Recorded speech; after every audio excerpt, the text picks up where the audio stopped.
Redback, funnel web, blue ringed octopus, taipan, tiger snake, and a box jellyfish, stonefish, and the poison thing that lives in a shell that spites you when you pick it up. Come to Australia, you might accidentally get killed. Your life's constantly under threat. Have you been bitten yet? You've only got 3 minutes left before a massive coronary breakdown. Redback, funnel web, blue ringed octopus, taipan, tiger snake, adderbox, jellyfish, big shark, just waiting for you to go swimming at Bondi Beach. Come on, come to Australia, you might accidentally get killed. Your blood is bound to be spilled. With fear your pants will be filled, because you might accidentally get killed. Hey everybody, welcome to GameKraft GameKast on the GamerAccess.com. The Return of Revengeance. I am Bronson Fiore, joined by Anthony Ta. Hey Anthony, how you doing? Doing well. Thank you. The Return of Revengeance. Yes. Revengeance. So we took a very extended break because just life totally raped us. Like, I was unemployed and I was trying out for a new job, but that didn't work out. But then a week later I get hired for a different job. You know. So now I do political surveys. Oh boy. I'm kind of baffled at how we managed to do a straight year of this podcast. 51 weeks. Well, it's because we didn't have 2 other shows and a comic and another podcast. When we weren't as busy. Yeah. And I wasn't, like, living under a desk at AT&T. Because that's... Oh, God. Choked it on the popcorn.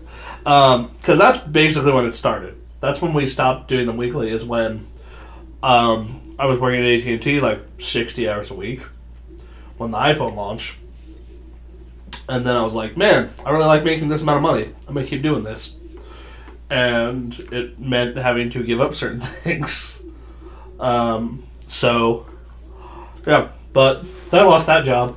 But all that time at AT&T got spent looking for other work or, you know, keeping myself alive.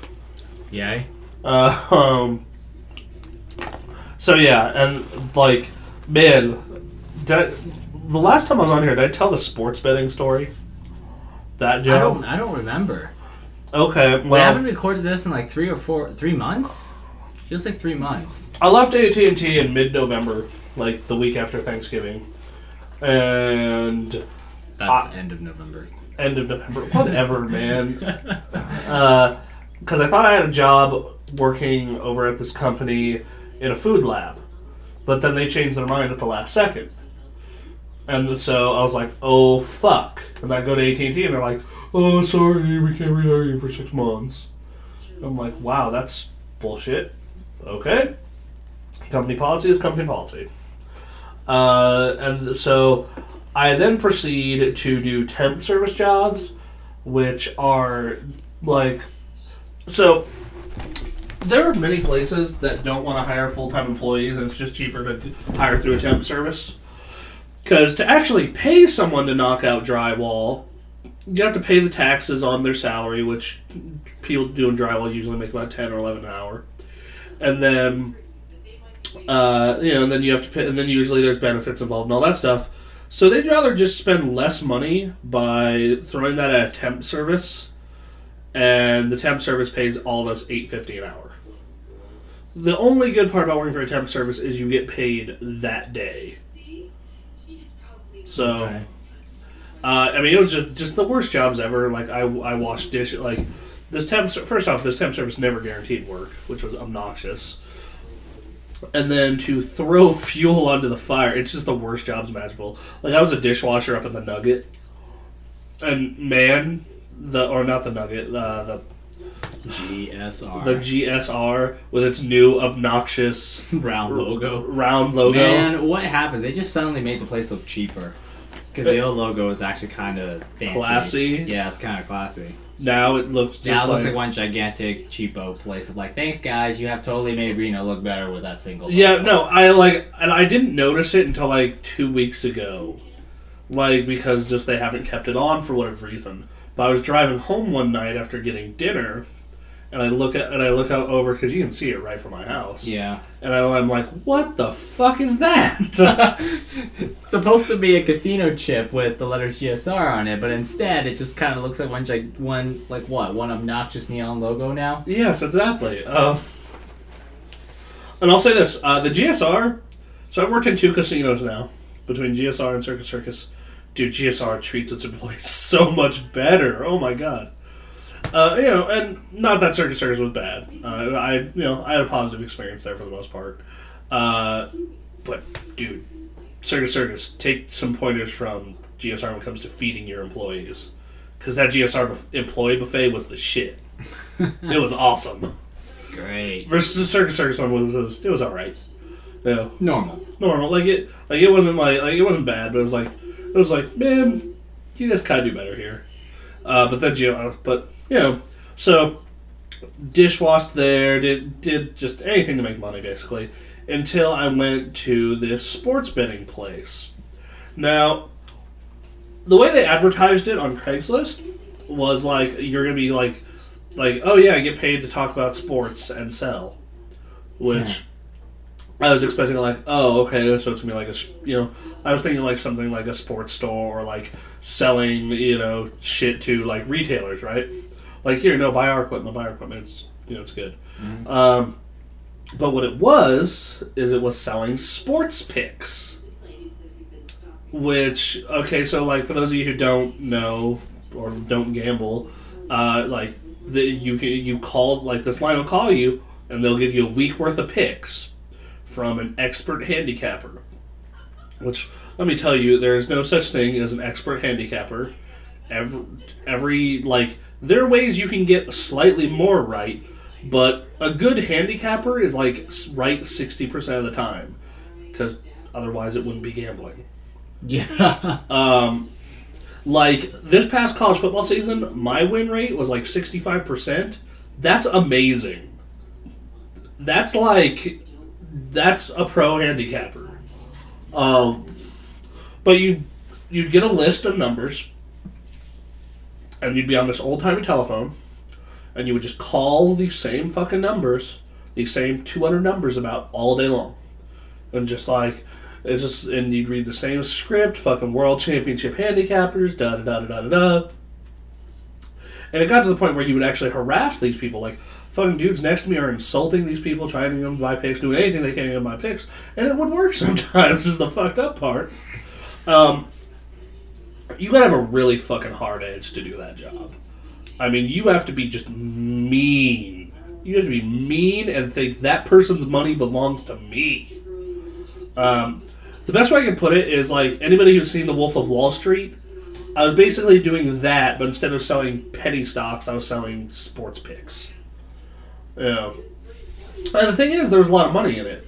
It was $13 an hour plus commission, and then they moved it to commission only. And there were a couple dudes there who were making $5,000 a month. The guy who owned the place was making $10,000. But you have to sell your soul, be meaner than the devil, and it's, quite frankly, it's exhausting as hell too.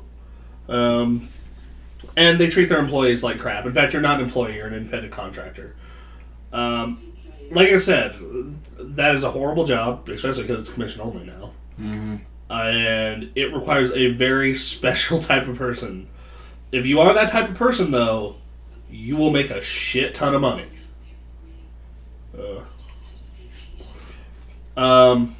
Briefly after that, I found a job with an answering service for doctors, which actually went pretty well, but didn't pass my trial period. And literally a week later, I get hired by this firm to do political surveys. Okay. So you also work at PC manufacturing, right? That too. I also am I guess, marketing consultant for... Put that on your resume. Yeah. Marketing consultant for the manufacturing of high-performance personal computers. Yeah. That sounds... You probably sound pretty pompous when you put that in, but that's kind of how resumes work. That's what it is. Like, You don't say, I help people sell PCs. You say I'm a marketing consultant for the marketing of high-performance personal computers. I am helping a local computer store market their brand new gaming PCs. Basically, that's what I do. Yeah. I do those two things, and yeah. The political surveys are a consistent salary because the marketing thing, he kind of only pays me when I do stuff. So, like, not like I don't have a set schedule or anything. I just have to, like, okay, this is what we should do. Like, I set up meetings with, like, local gaming tournament places and say, hey, we want to advertise our computers here, or we want to sponsor you, or, you know, we want to talk about possibly doing this or that. And they actually lent me one of their computers to review. That review will be going on the site sometime soon. Hey, Anthony. Yeah. Do you remember when I sent you the benchmark test for that thing? God damn it. What was the score on it? 23,000? 22,000. 22,000. My computer got a score of like maybe 4,500. And mine got like nearly 5. Yeah, so like it's just like you have my computer, which does an okay job. It's good enough. Yeah. Then you have your laptop, which is slightly faster. And then you have that Moondog computer, which is like from outer space, like aliens brought it here. Yeah. So Anthony and I have like pretty competent gaming rigs. Mine's a little more competent just because of the Kepler architecture on the GPU. It's more modern. It's a little more modern. My computer is pretty modern, with the exception of the motherboard and the graphics card. The graphics card is 3 years old. It's going to be 3 years old very soon. But the both of us can still run pretty much any modern game on 1080p with high to max settings. I'd say medium to high. My graphics card doesn't like 1080p gaming too much. Mine does fine. Yeah. Well, it depends on the game. In the case of Final Fantasy XIV, I actually have to run it at medium, so at 1080p. Yeah. So that's because Final Fantasy XIV. Well, I don't think that game's exactly the most optimized graphically. So yeah, it's not like with Titanfall where I could like hit every setting except textures on max. Same. That's what I do with Titanfall. Max.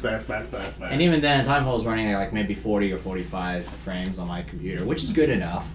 I'm not like obsessive about 60 frames with my shooters yet. But we still have like really competent gaming rigs. Yeah.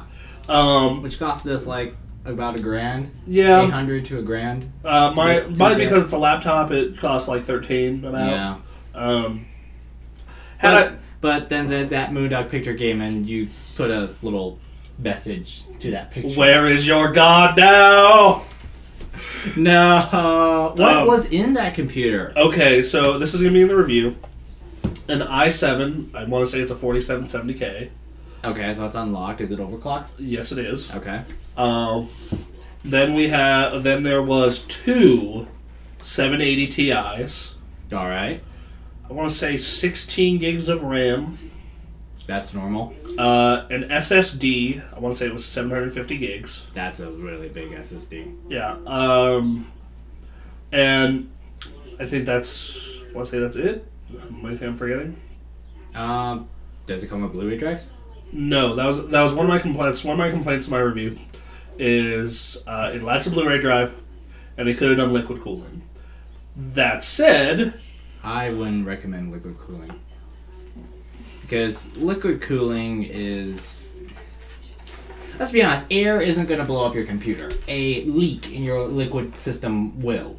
Okay, granted, I know that Moondog builds his computer is built by professionals, but still, do you really want to... Dude, they stress test that thing so hard. Do you really want to risk a water leak in there? Because this isn't like with a car engine, where a car engine is meticulously designed by engineers and built in a factory by highly trained professionals. And, you know, like they're trained and they spend their careers building these things. Whereas, do you really want to trust like an aftermarket cooling system that just happens to be bolted on? It's very quiet, but I don't really want any risk of that thing leaking over the course of 5 years. Considering you have 2 video cards worth more than the computer itself each. Yeah. Yeah. So I looked into the machine. They stress test it. Cable management is perfect. Like this thing, I've never... That's a very important thing, because when I when I built my computer, to save money, I didn't buy a new case. I just recycled this case I have that's from... It's a 2007 HP computer case. I basically just took all the old parts out and put new parts in. It's kind of like the equivalent of how you would renovate an old car by putting it in some new engines, new brakes, and all that stuff. Same idea. The problem is that because it's a micro ATX case, they didn't really...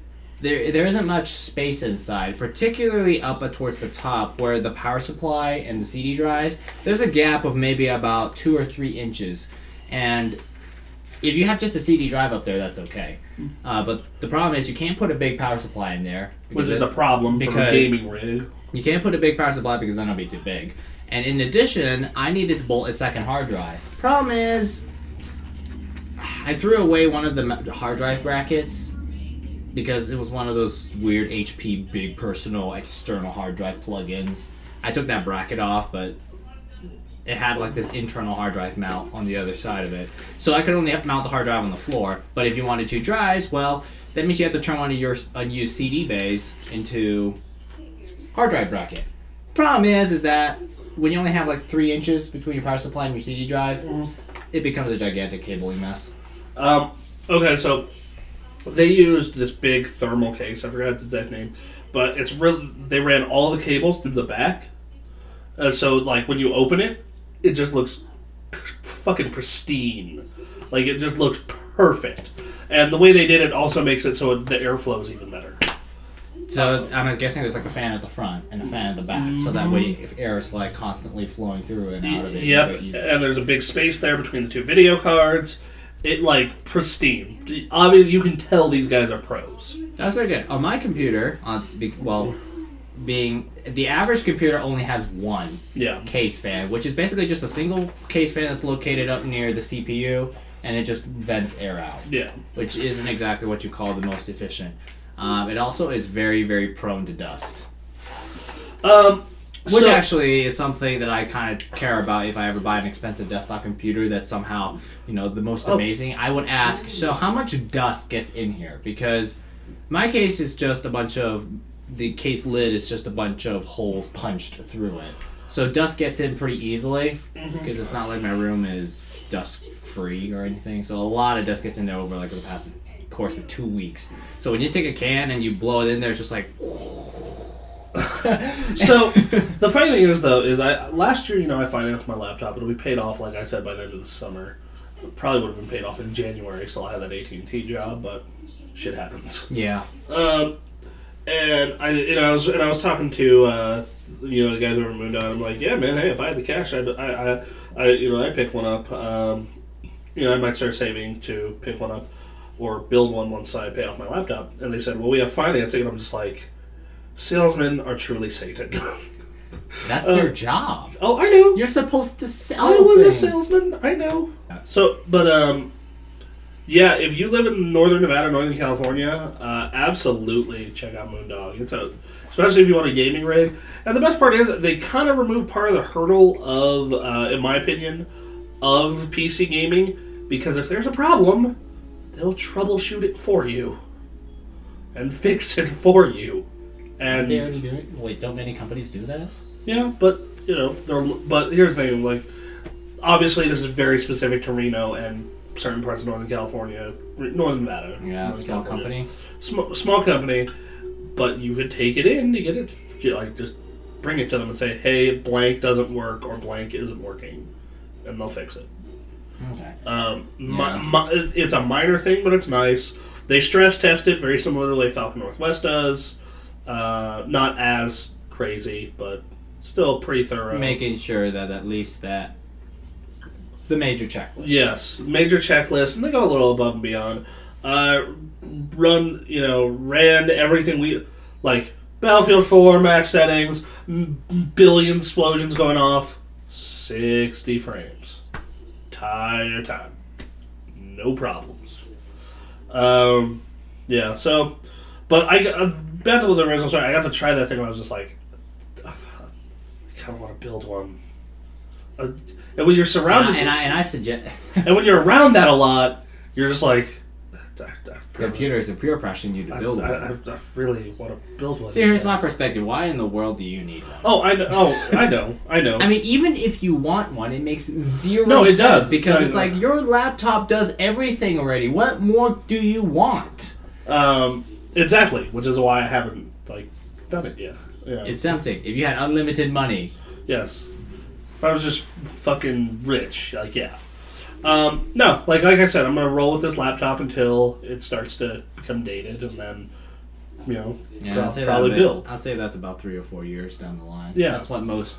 Like, PCs don't age as fast, but laptops still age about the normal rate, which is about every 4 years to change it, because let's be honest, a laptop rate part is not... My old one lasted me 3, but that thing was on its processor was kind of gimped. So... Yeah, I think that's what you pay for something that's almost netbook sized. Yeah, so... Very portable, but you can't really put too much power in it. Versus this thing, which is... Normal. Pretty normal. Maybe it's a little small. Yeah. Because 15.6-inch screens are the normal size. So, and 17-inch screens are desktop replacements. So, well, that brings me to my next question. So, the next one I do in 3 years let's say 3 years. Mm-hmm. That seems to be my average for a computer. 3 years is when they start to feel old for me. Yeah. So, 3 years from now, I'll have that credit with Dell and have it paid off. I have $2,000 in credit with Dell. So, do I do another one of these? Do I do one of their desktops and go nuts?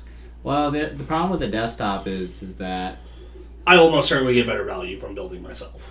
Like, that's well, yeah. But here's the problem. Well, the thing is that the thing with building your own desktop is that there was always some kind of minor complication to it. Oh, I know. Because, it's like, if something breaks... you have to contact the actual manufacturer of that part instead of the person that built your computer. Because, for example, my HP laptop has some bad pixels on the screen that were a little overly bright. Instead of having to go through the whole effort of contacting the screen manufacturer, had I built that laptop on my own, I just simply call HP and say, yeah, my screen has problems. Okay, we'll take your laptop. Yeah, fix it and send it back. You basically have one place to go to. I mean, that would be the one advantage to doing a Dell desktop, right? Like, yeah. or not Dell, but another. But you purchase one. Yeah, an Alienware. Like, it would, But then I think, I'd have to buy a monitor, which I would absolutely buy the one I have in the living room. Another one of those. 4K. It's the future. No. Well, in 3 or 4 years. First off, in 3 or 4 years it will be. That's 4K. true, but they've even done the studies on a screen that small. It doesn't matter. So it's just like.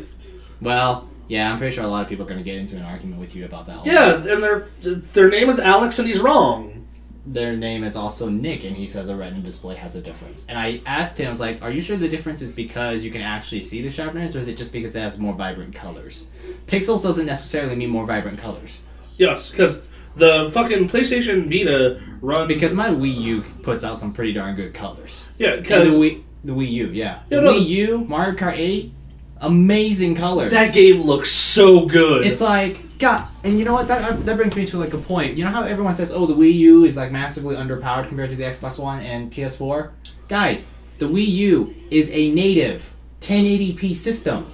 It's actually kind of up to date in a way. It's just not as fast. And Mario Kart U looks amazing. Yeah. It runs at 60 frames. And it's not like in the case of the Wii where it couldn't do HD in any way. Whereas the Wii U can do 1080p, and guess what? Also does natively. And guess what? I would just it just can't have as many effects flying everywhere as the PS4 and the I PS6 think and the Nintendo is like their fucking program. Sorry, I'm stretching out.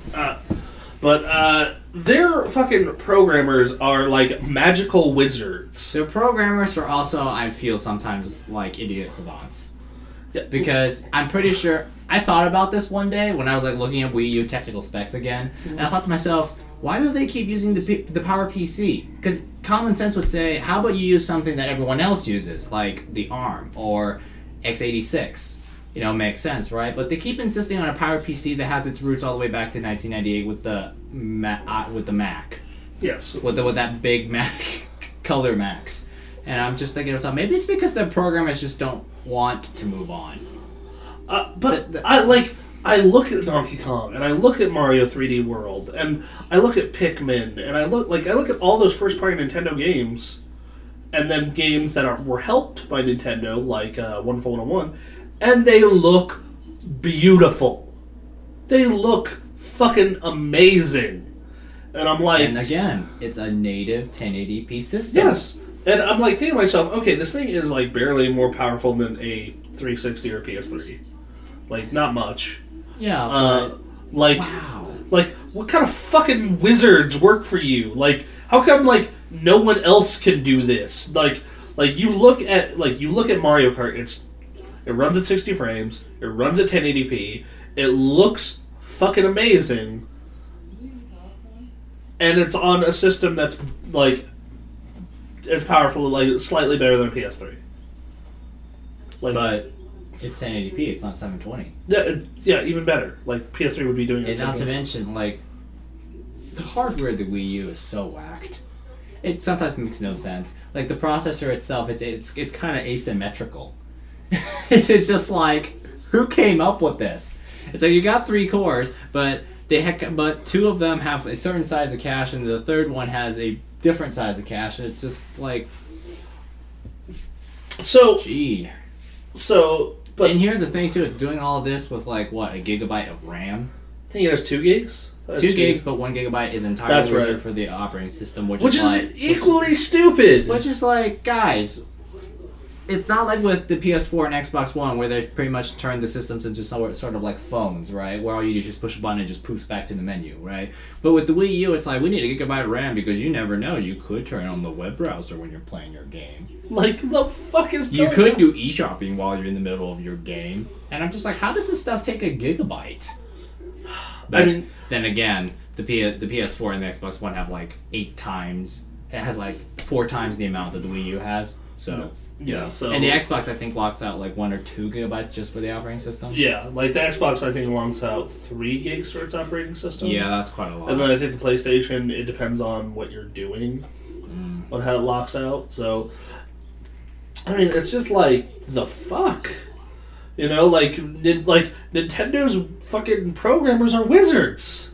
If they're fucking wizards. If they make their next Zelda game something in the style of Twilight Princess, I will really well, I mean, you saw that, like, that concept trailer they had for Zelda. That was just a prototype. That was just like some tech trailer from like way before the system even came out. And it looked amazing.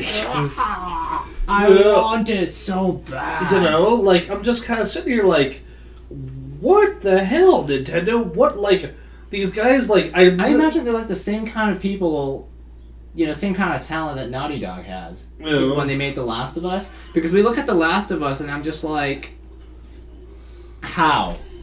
How do you do all of this without the thing just breaking down? I mean, you can kind of tell the system's being pushed to its absolute limit. Oh, yeah. But still, it's like, how do you do all this? How is it that you only have one loading screen, for the most part, which is at the beginning, and somehow smoothly transitions throughout all states of the game? Just how? I mean, like, you know, that's kind of why I'm curious to see Last of Us. And you only have like 256 megabytes of system RAM and 256 megabytes of video RAM. 256. I hadn't seen a number like that since 2004 for my GeForce FX video card. Oh man, you want to talk about? All right, so this is the machine I That's built 10 years ago. This is my the goodness. This is the machine that maxed Half-Life 2. All right, this is right. All right, this let's is hear the it. this is Let's the hear it. this was the first gaming rig I ever built, and it was the one that did Half-Life 2 on max, and I was so happy about that. All right. It had an Intel Pentium 4 running at 2.4 gigahertz. Okay. 512 megabytes of RAM.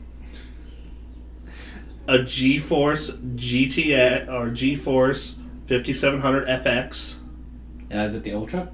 The Ultra, yes. The Ultra is good. A 120 gig hard drive. I forgot the RPMs. It's probably 7200. Probably 7200, maybe 54. 54 is usually for laptops. Okay, it was slow as shit. That's what I remember about it. Oh. And that was the first gaming rig.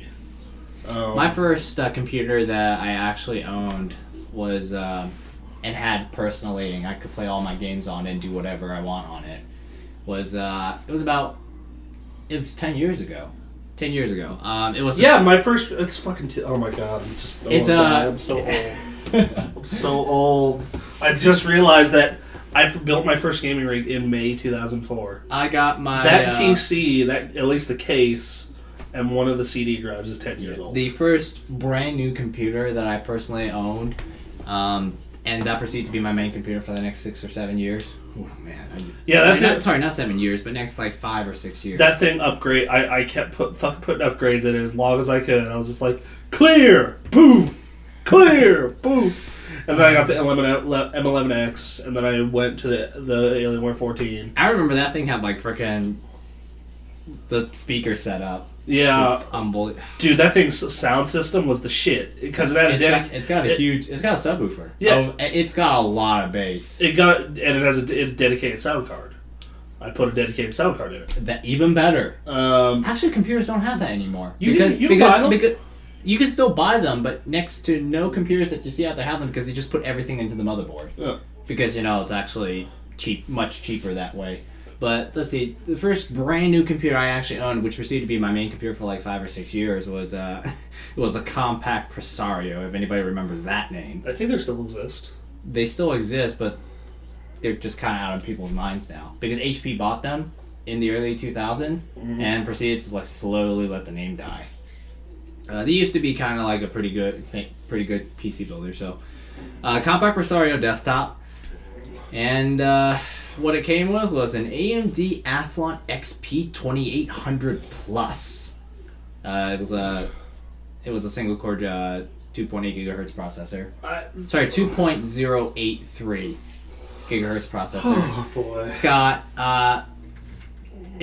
It came with 512 megabytes of DDR1 RAM, and has a 120 gigabyte hard drive, 7200 RPM. Came with a CD burner and a DVD reader.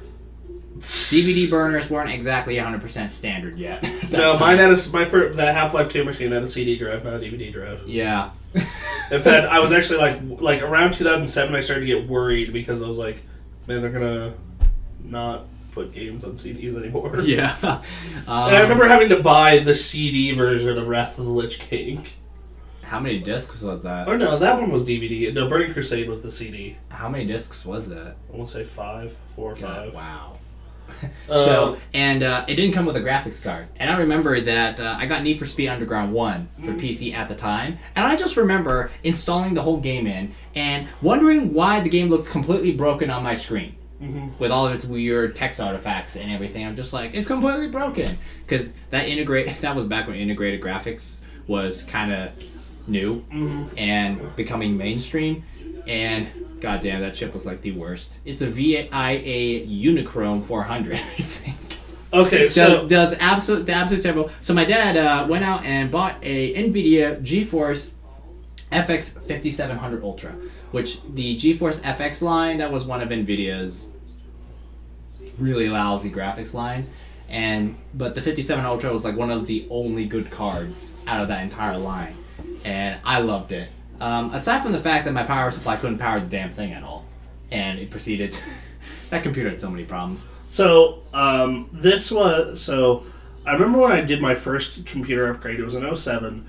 And I went from 512 megs of RAM to a gig. And I went from that 5700 FX to a Radeon Sapphire 1650X. And it had 1 gig of video memory. That's a lot back then. The shit. And the processor and motherboard were swapped out for a Core 2. So tell me about that video card and its wonderful tendencies under the pressure of heat. Okay, we'll get to that story in a minute, because it was fine for a year and a half about. Okay. And what prompted the upgrade was the Burning Crusade. I would go into Shatrath and just fucking lag Fiesta. Like the frame rate just plunged. Just fucking... And it was because of the RAM. It wasn't anything else. It was literally just not enough RAM to do this shit. Oh, okay. And then the video card was a nice bonus. And it also made it so I could run like modern-ish games at the time. And that video card was really good until a year and a half later. It just fucking was running really hot. Like, just idling, just sitting on my fucking desktop, just like you put the head inside my desktop, and I'm like, oh, I can cook eggs. I remember back in 2009 when I plugged in my flash drive to look at the temperatures, because I found this program that allows you to read temperatures on your PC, which was a really cool tool. And it was reading like 180 and 190. I'm like, how did this thing not catch fire yet? Yeah. How does this thing still work? Yeah, so, yeah, and I played Wrath of the Lich King on that thing somehow for a while. But then I had to swap that out for a 6800. And eventually upgraded that to a 7800, and then my motherboard stopped being supported, so I was like, well, fuck. So, so at that point, it was like, well, I have all this leftover money from scholarship, or a little bit of leftover money combined with what I'd been saving at the time to buy a new computer. Yeah. And I tried on M11X, which I'd say the first 2 years were fine, but the last year was definitely feeling old. And then this Alienware 14 still feels like I'm living in the fucking future. Because it's so fast. Like, just... You should have seen my desktop computer. Oh, I imagine if I were to, like... if you're not playing games on it, I mean. Yeah. If you're playing games, you can already tell how old the graphics card sitting in it is, but... Yeah, but, like, once again, like, I guarantee you by the end of this year there will be I guarantee you by the end of this year there will be a GPU for your machine that is $200 or less that will... $250. $250? Because the 750, or I assume in the future the 850, those are like $150, $180 cards, but they're only good for like 3 or 4 years. It's like the 550 Ti in my computer. It's good today. It's great today. It can play Final Fantasy at 1080p at max settings today at 60 frames. However, 3 years down the line, it can't do that. Like, for example, when I got my 550 Ti 3 years ago, it could play every game that I wanted to at 600 by 900 on max settings, every game. But 3 years later, no, not anymore. Well, it's very much the same way my laptops work. Like, my laptops... Yeah, that's what happens when you buy mid-range, is that it's good today, but it's not exactly what you call future-proof. So I'm thinking, like, spending maybe $250 on like an 860 when that comes out. If I were to build today, I would do a 770.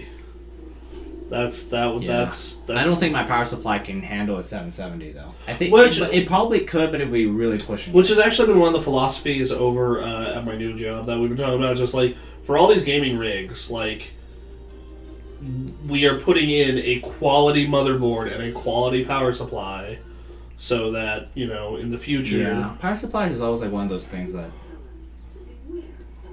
they always do watt ratings, but they're always kind of a little iffy with watt ratings and stuff like that. But so yeah, that compact computer, it's got various upgrades over the time. When I gamed on that 5700 Ultra, it didn't have a case fan. It didn't come with one because it was, well, compact was to HP basically a cheapo brand line at that point. So it didn't have a case fan. So basically all the heat was just sitting inside. And the CPU fan only had 2 settings. It's not like today where it has like an infinitely adjustable kind of thing, where it just moves up and down according to temperature. Now that thing only had 2 settings, normal and loud. Loud if your CPU got a little hot. It's just like... So I actually want to talk about this real quick. That Alienware I told you about, I was looking at their desktops for a minute. And if I were to go that route, in a couple of years, decide, all right, 14, you've served me well, but it's time to go into retirement. It happens. It's a sad day. If you're lucky, you'll be able to do what I did and sell it for half of what you paid for it. I would say keep it. In this case, it would be keep it because it's a laptop. With the case of your M11, well, it's not just because it's a laptop, but the M11X, it ran Windows 7. That Alienware runs Windows 7. What happens when Windows 10 comes out and your Windows 7 games don't work on Windows 10? That's why I keep at least one old computer sitting around in the day that I somehow want to go back. And that's why I kind of think, crap, I should have kept a Windows 98 computer somewhere. Granted, it would be a giant, bulky, lousy, noisy thing, but hey, Windows 98 games don't work. Some Windows 98 games just flat out don't work with XP. I actually have an XP machine sitting out there, as you know. That is your old PC, wasn't it? Yeah. Like, I have a Windows XP sitting around in my closet. And I have another XP machine just sitting down in the basement with its Pentium 3 processor. Ooh, Pentium 3s. That's the late 90s right there. No, fun, like, as long as, we're talking about this, but, like, I price checked that thing, and one thing I thought was, like, I should just buy the cheapest one of these possible, and then use the money I save on some better parts in certain areas. Mm-hmm. Like, that was one of my ideas. I was like, okay, this comes with a Radeon R9, but I don't like Radeon cards. Yeah, well... My one bad experience is just sad. And also because I really like this GeForce Experience thing that they put out. Yeah. So, the thing about Radeon cards is, hey, PlayStation 4, Xbox One. Yeah. Radeon chips. On the PC end, they're slowly getting a little better. I don't know, but I like the GeForce Experience, how it's built in live streaming and stuff like that. yeah, you have to have like at least a 600 series or newer though. Yep. Which for people like me, kind of sucks. And in laptops, you need either a 680M or you need 700 series or higher. So yeah, that Presario computer I had, man, lots and lots of memories with that computer. I played Ragnarok Online on it.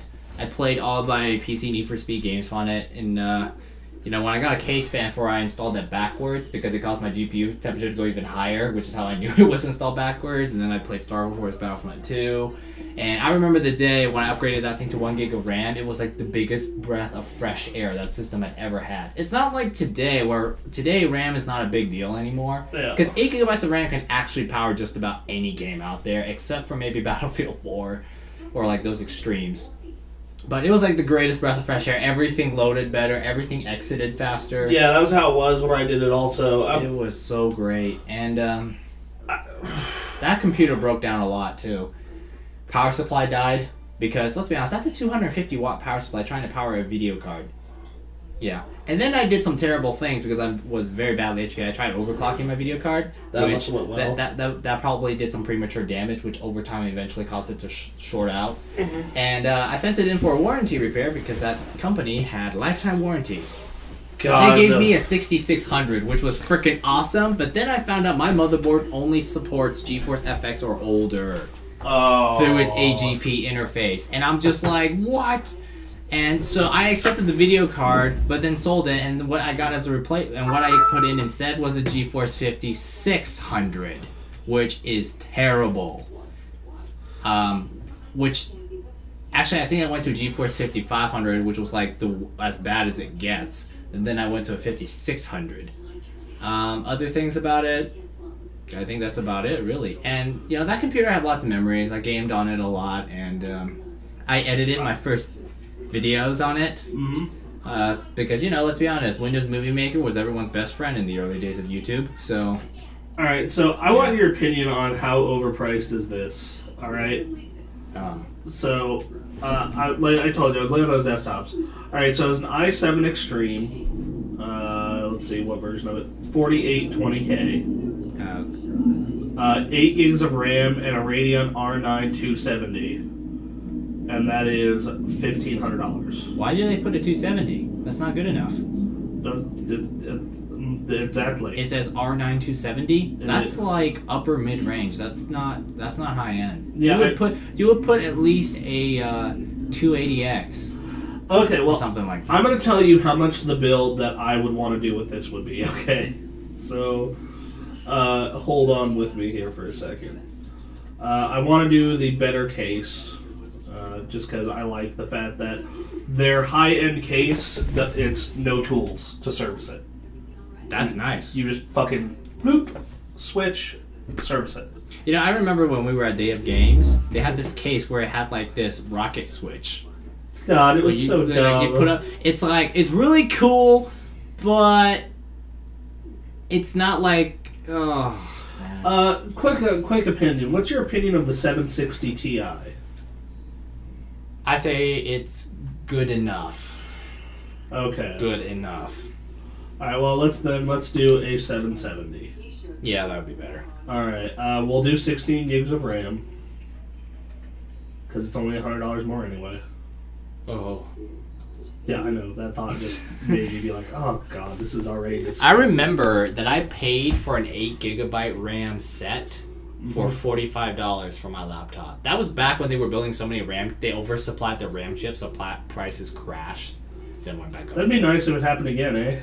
Oh, I'm pretty sure they do. Oh, I'm pretty sure that won't happen either. But honestly, computer parts back in like 2010, 2011, really cheap. Like you could get like a 500GB hard drive for $64. All right, so I'm not doing a solid state drive because the price on that is fucking insane. Yeah, I guess that's gonna be like one of those after the purchase kind of things you buy. I might as well do a nice keyboard. Does it light up? Yes. Of course. What Alienware would be Of course it does. What Alienware would be an Alienware without a keyboard that can light up in rainbows? Does your mouse light up too? No. I wish. I wish. The dream of dreams. Okay, should we include wireless in this thing? Yes. Yes? Yes. Alright. Because let's be honest here, if your cable is far away, like it is, you know... Okay, yeah, I'm definitely adding wireless because it's only $35 more. You want to add wireless because what if the cable line, your bedroom doesn't have a cable line? Oh, that too. Okay, and should we do a Blu-ray drive? Blu-ray reader. Reader, not write? No. Are you going to really burn a Blu-ray disc in the future? Yeah, you got a point. Fuck it. Never, ever. I mean, it's kind of nice to watch Blu-ray movies on your computer, but it's just like, I have never had the need to burn it. Because, let's be honest here, back then, the only reason why I burned DVDs was to back up data. But then the external hard drives just kind of made that pointless. Alright, well, we went a single Blu-ray reader. Yeah. Alright. And 2 GB hard drive, 2 terabyte, 2 gigabytes. Man! 2 terabyte hard drive. Not gonna buy a monitor because I'd rather buy that at another retailer separately. Alright, so would you like to know the cost? $3,000? No, not that bad, thankfully. Final cost before you purchase a monitor. $2,363.99. That is before tax, though. So tax is probably $2,500 about. So I would basically max out my Dell credit and still need to pay $500. The way I looked at it is, I mean, it feels it feels somewhat overpriced, but you kind of have to think, it's like, well, you do get a warranty. You get a warranty. They build the thing for you. It's most likely guaranteed to work. Okay, and in this case, you do get a custom case with no tools required to service it. Which is, I guess, a nice bonus. Yeah. All right. Well, let's do an experiment. Let's go on Newegg. I prefer not to. We kind of... Oh, come on. Might as well. 45 minutes on this. So. Oh, well, I want to do this for the people. Let's do this as for the people of the gaming community. Yes. Okay, so let's price one of these out here. Yeah, this is going to take a little while, so... Alright. Alright, let's see. So, we want an Intel processor, straight up. We want because the only good processor AMD can make is an APU, which is not what we're really We want a 4820 i7. So we need to, let's see, CPU. So we need to lower this down to processor's desktop. Check the 6-core option. I do believe a 4820 is a 6-core. Damn. Yeah. Okay. It's very expensive. The newest one is Haswell, right? It's not a Haswell chip. Oh, it's not. Okay. Look for Ivy Bridge E or Sandy Bridge E. Okay. Haswell doesn't have a 6-core architecture yet, I think. I probably need to check on that. Okay. Oh my God, there's so many processors on here. Dear Jesus. Intel and AMD have like a gazillion variants. Did you know there's a variant with 3 GHz and there's a variant for 3.1 GHz and there's a variant for 3.2 GHz? That is so fucking stupid. Oh my God. And guess what? There's like the 47. Yeah, I know. Oh, it's an i7 Extreme Edition, so that cuts to. That cannot be right. Did it? Are you sure it's a? You said 4820, right? Yeah. I said Ivy Bridge E. Yeah, check Ivy Bridge E because 6 cores. Yeah, okay. It is definitely not an Intel i7 Extreme Edition. Yeah, Extremes are just goddamn. Okay, Haswell, Sandy Bridge. Okay, so you said it was a Ivory Bridge E. Ivory Bridge E. Okay, give me a minute to pull that up. Oh, here we go. Okay, the processor is $325. Really? Yep. Wow, that's actually not too bad because I paid I think $290 or $300 for my quad core Ivy Bridge 3770.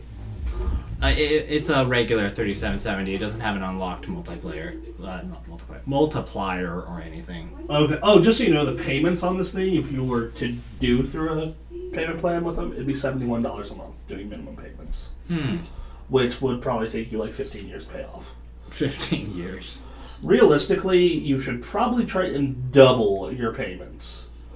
So, like, my payments... So interest doesn't kill you? Yeah, so even though they give you 1 year no interest, but during that 1 year of no interest, you should probably double whatever the minimum is. Mm-hmm. So, like, my minimum is $32, so I pay, like, $60. Financing! Yeah. At least 60, but way more, actually. Okay, so... this thing has liquid cooling, but we'll get to that later. Let's ignore the liquid cooling. Okay. Let's just ignore that. Alright, let's do a motherboard now. What kind of motherboard do we need to do? You know what? I actually don't know motherboards for 6-core processors like that. Look for a 2011 socket, I think. Okay. Actually, if you look check the shopping cart, it usually tells you the LGA socket on it. Okay, yeah, hold on. Yeah, so let me go back. That's because it'll tell you the socket. It's an LGA 2011. LGA 2011. Yep. Yeah. Okay. Check the 2011 socket. Okay. We want Intel motherboards. Cool, easy fact. When looking for motherboards, check the socket first, and then you can figure out your motherboard choice from there. Okay, so we want something high end here. So get a Z series. Because that stuff gives you like all of the toys. You can screw around. Do we want the? Let's see. Let's go with Asus for now. That's what I have. The one at the top, or do we want to go one of the other like down here? Let's go with the one at the top. All right. Z79. $316 motherboard. Dear Jesus. I don't think Alienware puts that kind of motherboard in there. But because yeah, Because here's the thing is that I remember when I took your M11X apart to replace the keyboard, you paid $1,000 for that laptop, and I looked at it and just like, man, it only costed them like maybe $600-$700 to build this. The parts inside didn't seem particularly of the highest quality. Okay, well, it needs to be good for overclocking because Alienware does automatically overclock everything, and it needs to be good to run possibly 2 high-end video cards. Okay. So, do you think we should? So, do you think that is that an ATX motherboard? Shit. I might want to check. I'm pretty sure it is. It's good. It's like the expensive stuff. So. Yeah. So I will assume so. We'll assume it's that. So we should be good for overclock. Like, yeah. Memory, 16 gigs of RAM. Look for look for. Oh, do they say the speed this is running at? It's usually 1600 megahertz. Yep, 1600. Oh, hey, that Moondog one I was working on was 23. That was overclocked memory, wasn't it? That was standard. Like, just, they bought a 2300. You can buy 23 right megahertz. I know, but usually you have to tweak some setting in the motherboard. Oh, they tweaked the motherboard. I don't know of a consumer processor that comes out of the factory straight out that says you can support 2133 RAM, and I think only like specific AMD APUs ever do that. Okay, so is this Corsair Vengeance 16 gigs good? Look for G-Skill. G-Skill? First we need to check the speed first. That too. We're looking for 1600. Yeah, well, no doubt. There's 8 gigs G-Skill, but we want 16. I know, look on the left side and look for speeds. Yeah, okay. It makes it a lot easier. Yeah, where's speeds? Well, first off, we'll just lower it down to G-Skill. Then we will lower it down to 16 gigabytes. Two 8 gigabyte sticks. Yeah. So that way, in the future, if you want to upgrade it to 32, you can still do it. Yeah. All right. So there we go. G-Skill. Boom. Right at the top. 1600. Yeah, that works. Yeah. $160 right there. Go for it. Actually, you know what's kind of funny was that when I bought my my RAM. I bought it more for the looks, because they had like this really cool black sniper look to them. Even though I'll never look at it, but they say that's optimized for like an older Intel architecture. But to me, it's like RAM is RAM. It works the same. All right, so we want a desktop hard drive. We just say 2 terabytes. Western Digital, black. 2 terabytes. That's a 150 hard drive. Oh, but boys at Seagate are up at the top though. Keep scrolling down. There. No. Down. Look for Western Digital black. Western Digital black. The problem is that Newegg sells like hard drives for surveillance and hard drives for networking. Okay. Newer version of the item. It's the FZEX you want. Ooh, there we go. It's $10 cheaper even. Yeah. There we go. Save a whole $10. Hey, that's a big deal that you could buy lunch with that. That's true. Alright, video card, the fun part. Alright, we want a desktop graphic card. We want to get this Radeon shit out of here. 700 series. 770. Alright. Let's just take the one on the top. EVGA actually makes pretty good cards. Alright. I think. There we go. Okay, so we need CD. What's the next Case. one? Yeah, we need a case. So we need a big high-end gaming case. So ATX. full tower. Yeah. Full ATX tower. Let's just. Well, the choices. Now we're making something that's like Alienware, so it needs to be, you know, big and have some color to it. That's kind of hard. Well, actually, are any of these toolless? I'm just gonna pick a random one better. Yeah, let's go. That kind of search would be a bit long. I like this one. It looks cool. That look good? Good enough. Alright, Let's like forget that plastic see-through also. Yep, okay, great. So now is the DVD drive? Blu-ray drive. Blu-ray drive, sorry. That's fine. Or no, power supply, rather. Let's put like 700 watts or 800 watts into this. Yeah, let's say, let's... Power supply. Wait, it has 2 video cards or 1? It has 1, but... Okay, let's put 800 watts in it anyways. Because it has the potential to have 2. Yeah. So. Maybe 1,000 if we're crazy enough. Nah, 800 will be fine. Alright, that Did you know, like, if you have like a 1500 watt power supply, I think that's the point where you have to start checking to make sure that fuse for your house accepts that. Because if you have too much watts going through your bedroom, it could trip the circuit breaker outside. Okay, is this XFX good? Any one of these fine? Sure, good? yeah. Yeah, alright. We're just kind of doing this quickly. Alright, yeah, $160. Alright. Now we need to a Blu-ray drive. Oh wait, no, cooling. Let's say we do a big fan. Let's just do 1 case fan. Or two case fans. Just pick 2 random case fans because the process already comes with 1. Alright, let's do 2 of these. It's probably not very good though, but still. Let's do 2 of these high-end ones here. These big ones. Alright. Is that a CPU? Oh wait, that might be a CPU fan shit. Oh, we'll just ignore it. That's good enough. Fuck yeah, close it. Close enough. We'll just assume $50 for case fans. Alright, now we want... now we've done an internal hard drive, CD/Blu-ray. Blu-ray drives. Yeah, no Blu-ray burners. $50, actually, that's or 60. 70. Let's go an Asus one right there. That looks good. Add the cart. All right. Now, let's see. Now, anything else we're forgetting? Oh, operating system and mouse. We'll just add that later. That's an easy off the top of your head math. Okay, well we still need a mouse and keyboard, so I would say $50 for that. Unless you want to go for mechanical, then that's $150. I know the well. Let's all right. So they do a light up keyboard with all that shit. So let's find a. Is it wireless or not? Let me check.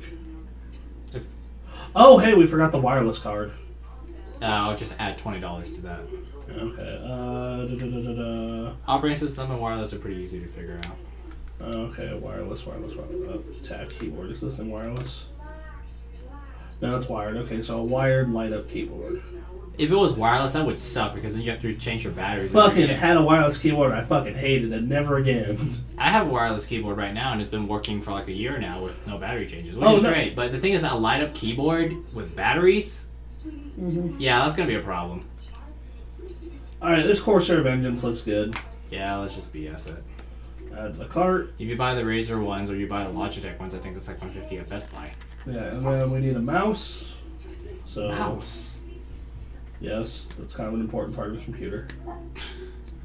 What are you talking about? I love using command prompts. Fucking for everything, right? Yeah. All right. It's like almost the only way I know how to work complicated things on Linux is actually. Let's say we get Let's say we get the mouse that matches that keyboard. Say a half decent one. You know, because we save money on the cooling system. The system is probably going to be noisier than Alienware. So. Okay, so throw an operating system and a wireless card on that bitch. That's add 150 or 120 to that price. Okay, so let's add one before shipping. Before shipping, so how much? You might want to type in the shipping. Oh yeah. All right. Let's see. Because those PC manufacturers, they give you free shipping when you spend that much on their computers. So, and they usually do next business day. So we'll do next business day. Oh, that's gonna hurt. Oh yeah. That's gonna really hurt. All right. Well, let's just to tell UPS ship this box full of lots of stuff on your plane. The case has to come separately. It seems. No. Okay. So do we want next business day or? All right. Fuck it. Let's do next business day. $70. God damn. So we're looking at $70 for shipping. And oh, are you serious? So apparently they ship the case and all your parts separately. Yeah, because the case is pretty big.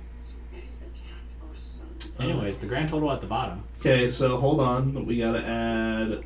So, because they ship the case total. I think it already says right down there grand total. Oh, grand total before we add an operating system and a wireless card. So let's say $30 for wireless. That brings up to $2,100. Operating system's $100.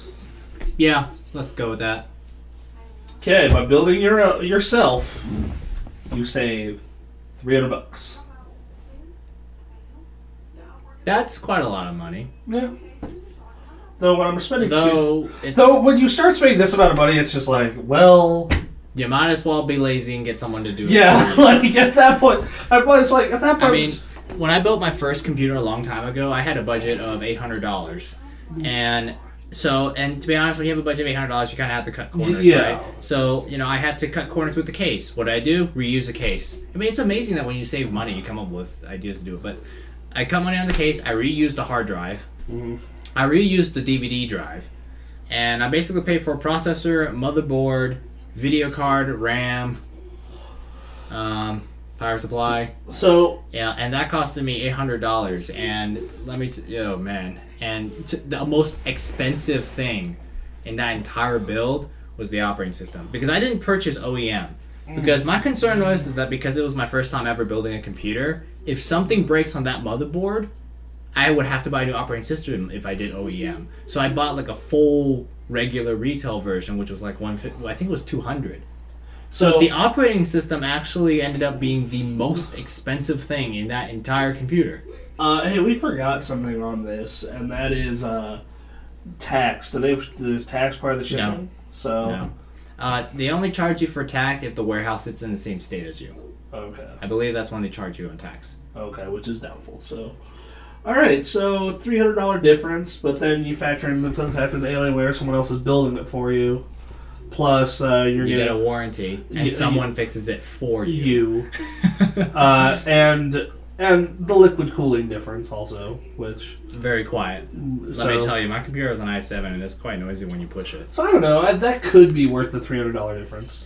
Like I said, I'm pretty sure there's maybe a few things we could trim on there to make it even cheaper. Yeah. Let's be honest here.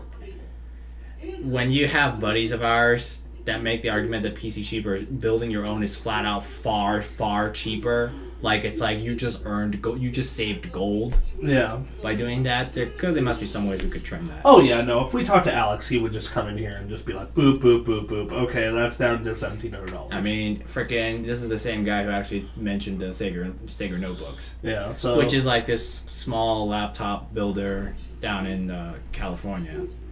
And actually, to be honest, I've been thinking about getting a new laptop recently, but maybe I'll wait until the end of the year. Yeah, so I don't know, like, I guess that, like, though once you get to that point where you're, like, spending, like, $2 or $3 grand, you, like, it's almost worth it to be lazy. Because, like, once again, like... $300 is still a lot, though. Yeah. Because it's still a lot, because then the argument becomes, well, if you're paying $2,500, why not pay $3,000? If you're paying $3,000, why not pay $3,200? Why not pay $3,500? Oh, if you're paying $3,500, why not pay $3,800? Because I don't have that kind of credit. At least that's stopping you. No, in all honesty, yeah, you could go down that thought path, but that's also how you end up buying the Falcon Northwest. That's like the best you can possibly get right there. It's like, don't even bother build. Yeah, like, I don't know. Like, yeah, $300 is a lot of cash, but... I mean, no, really, it is a lot of cash. Like, so it's just like, to go from 2,000 to 2,500 is only like what? I'm just gonna randomly throw this in there. 15%. Oh, that's not that much. Think about what you could buy for $300. You could buy 5 $6 games before tax. Yeah. You could buy 100 games on Steam during their sales.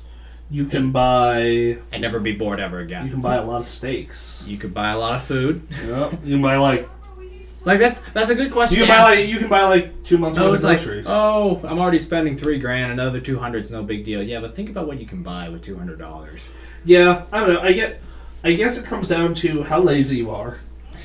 And how badly you, like, want that warranty. Because, I mean, then it's like... Yeah, that kind of comes back to how reliable has your past computers been. And it also comes down to the fact that, like, Alienware, they send someone to your house to fix it. You don't send that thing. They come to you. If they don't have... But that was with Dell. Yeah. Dell is a massive computer company with, like, offices and service buildings all over the country, right? Yeah. Same with HP. If you're talking about someone a lot smaller, like, say, I'm going to say, like, Origin PC or Falcon Northwest. Yeah. In the case of Falcon Northwest, for the first year warranty, or 3 years if you pay extra, they'll overnight it to their factory, fix it, and then overnight it back to your house. Yeah, so... Because, they can't afford to have a service repair station in every city. Yeah, like that, and that's equally as good. So... PC game. The thing about PC gaming is especially when you're getting to this point, the advantages are just games look way better. Even like the current console games look great, like the Xbox One and PS4. Mm-hmm. But these PC games look just they still have the advantage of looking just a smidge better. PC also has the advantage of some of the most popular games in the entire world. Has a right. Dota, Hearthstone League, StarCraft, MMOs. Yeah. Well, not only that. Like, they enjoy the advantage of, like, some of the most intense and most popular games in the world. And then you have the fact that Steam, like, where you save a shit ton of money is on the That's games. the thing. That's the thing, is that people always say, oh, PCs are too expensive because the initial cost is far greater than a game console. Which, I always kind of like argue that, initial cost, right? It's just like over time you're likely to like spend so much more money over the ownership of your PlayStation 4 because of $60 games instead of with the PC. And not only is it $60 games now, but it's also a yearly fee. Yeah, a yearly fee. Like, we talk about long term. Like, in the short term, a PC is much more expensive because you have to pay for the PC. Yes, you can build one for $500, but you are still having to build one for $500, and it might be very noisy in the process. Yeah. Okay, because $500 doesn't get you some fancy Intel. It doesn't do what we sink. just did. Yeah, it doesn't really do what we did. No liquid cooling, no fancy. It's just some basic computer. Yeah. Buy a used computer. Well, yeah, that could work too if you can find one. But like you think about that, but then you have like you think about the cost of like more and more we're getting to the point where these consoles are starting to cannibalize each other, because the Xbox One and PS4, the average person's only going to need to buy one. Because almost all it's not like it's not like the PS2 days. Yeah. Because when you say there's the PS2 and then there's everyone else. Yeah. so you have the PS2, which has everything. Yeah. And then, but here's the thing. Well, I want my Nintendo. Well, Nintendo's kind of like a special case, I guess. I want the ultimate in shooters. Xbox. Yeah. Halo. It's got Halo. I want Western RPGs. Jade Empire and Morrowind. I want this more. I want my multipass to be the best. Yeah, I want Madden to actually load. And then and then you have like Nintendo being Nintendo saying we've got some of the best games you will ever see in the next 4 years, kind of thing. I mean, and even last generation was kind of like that too, a little bit. Like a little bit. Like each system was allowed a wide. Like if you wanted shooters and Western RPGs, you still kind of went to the Xbox 360. Actually, that's why I liked for a while I liked my Xbox more than the PlayStation, because I played so many of my RPGs on the Xbox. But then you think a lot of those RPGs were also on the PlayStation. Yeah, multi-plats is I think the only one that wasn't for a while was Mass Effect 1, and even eventually that got ported over. Yeah, it did. I mean, like, but even then though, like on the Xbox you had Halo and you had the Left 4 Deads, which were console exclusive, and you had, I mean, Bayonetta might as well have been exclusive because of how shitty it ran on PS4. 3. Or PS3, sorry. You know, but then like PlayStation had Infamous and Uncharted and MotorStorm, and you know, like there are reasons to own both those systems. Right now, I mean, I'm looking at the future lineup and I'm kind of like, it's like, what does the PlayStation have that's going to make me buy it? Infamous? That's it? Well, what does the Xbox have exclusively that makes me want to buy it? Forza? Killer Instinct, that's it? Yeah, like it's down. 2 games? Yeah, like it's, I mean, obviously that's... Whereas with the Nintendo 3DS, Pokemon X and Y, Pokemon Omega Blue and Alpha Sapphire and Omega Ruby, Animal Crossing, Fire Emblem, Theatrhythm, Mario Kart, you know... Shin Megami Mega 10-4, yeah. Game after game after game that you can't get anywhere else. Guess what? Go buy 3DS. Well, yeah, but just talking on the console end of things, like between the two bigger ones, when you look at these two big consoles, I do think Sony is going to win out long term, and I think that's largely because I think their first party studios are a lot stronger. That said, Microsoft, like, this is the first time since the 360 has launched where they've been in a position where they're behind. And you can see how they're reacting to that. Suddenly, Netflix is usable to anyone. Suddenly, they're dropping Kinect from the box. Suddenly, you know, like, they're flipping suddenly, Halo's coming, guys! Halo's coming! Halo's coming, guys! Remember Halo? You like Halo? Yeah. Hasn't Xbox always been like kind of like sort of a second place system at the end of the long generation? Like the Xbox, well, let's be honest, the original Xbox beat the GameCube, but even then it was like 100 million units. The 360 it might finish third. They're still neck and neck, and PS3's been doing a little bit better recently. Really, they're not. Oh yeah. They're still like this. They're still within like a couple 100,000 of each other. You know, like that. I mean, they're Persona 5 will change that. Persona 5. It would change. Honestly, though, actually, realistically, though, it's not going to change anything because anybody who wants to buy a PS3 for Persona 5 most likely already has one. Yeah. Yeah, no. Let's be honest here. It's so late that anybody who wants a PS3 already has one. I just picture this, like, Kazuragi going, Persona! And breaking the card, and Persona 5 was summoned. Wouldn't it be cool if he did that cool hand grab thing, like, and also the trailer starts playing behind him? Yeah. Just be a boss. Just like Persona 5, you know. Yeah, that's fine. Yeah, alright, so... okay. So I was just saying, it's like... Jack Train's not going to be there. Yeah, who's going to be their presenter? I mean... Actually, yeah, it's just Jack Train's not going to be there. Takahisa is just like, he's the main CEO of all Sony, so he probably has about 10 minutes on stage, and then he has to go off to some new board meeting. Shuhei Yoshida. He's pretty popular among Sony fans. The problem is he doesn't speak English all that well, but I mean, he's popular among Sony fans. That he tweets out to the community. He owns 2 Wii U's for some reason. That's fine. He's a cool dude, so I can potentially see him. I could potentially see Adam Boyes. Like he was the one who was responsible for getting all those indie games exclusive to PlayStation.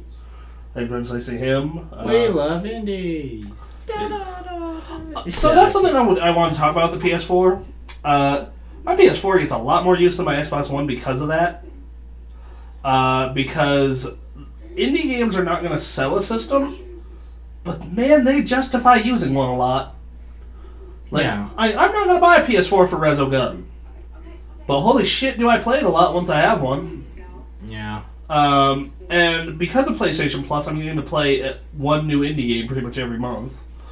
And every month, it gets me coming back. Like, I'm going to play Outlast and live stream it, and you're all going to hear me cry in a corner. I'm going to live stream me being bad at Mercenary Kings. I'm going to play Resogun and try and chase my high score. I'll get you, Joe. I will get you. I will, what's another one? Like Contrast. Contrast was a great game. Like Jim Sterling put it great. They're not system sellers, but they are system justifiers.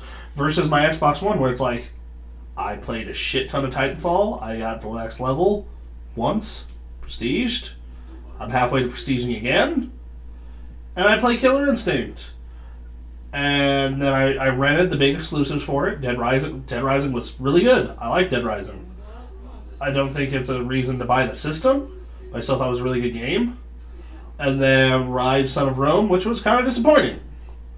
It looked really pretty, but it was kind of boring. Reminded me a lot of Knack. Pretty but boring.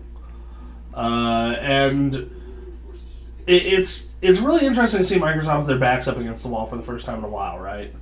Like that's the thing. Like, this isn't like with the PS3 where fucking Sony had to like claw and fight and scratch to tie, basically. Yeah.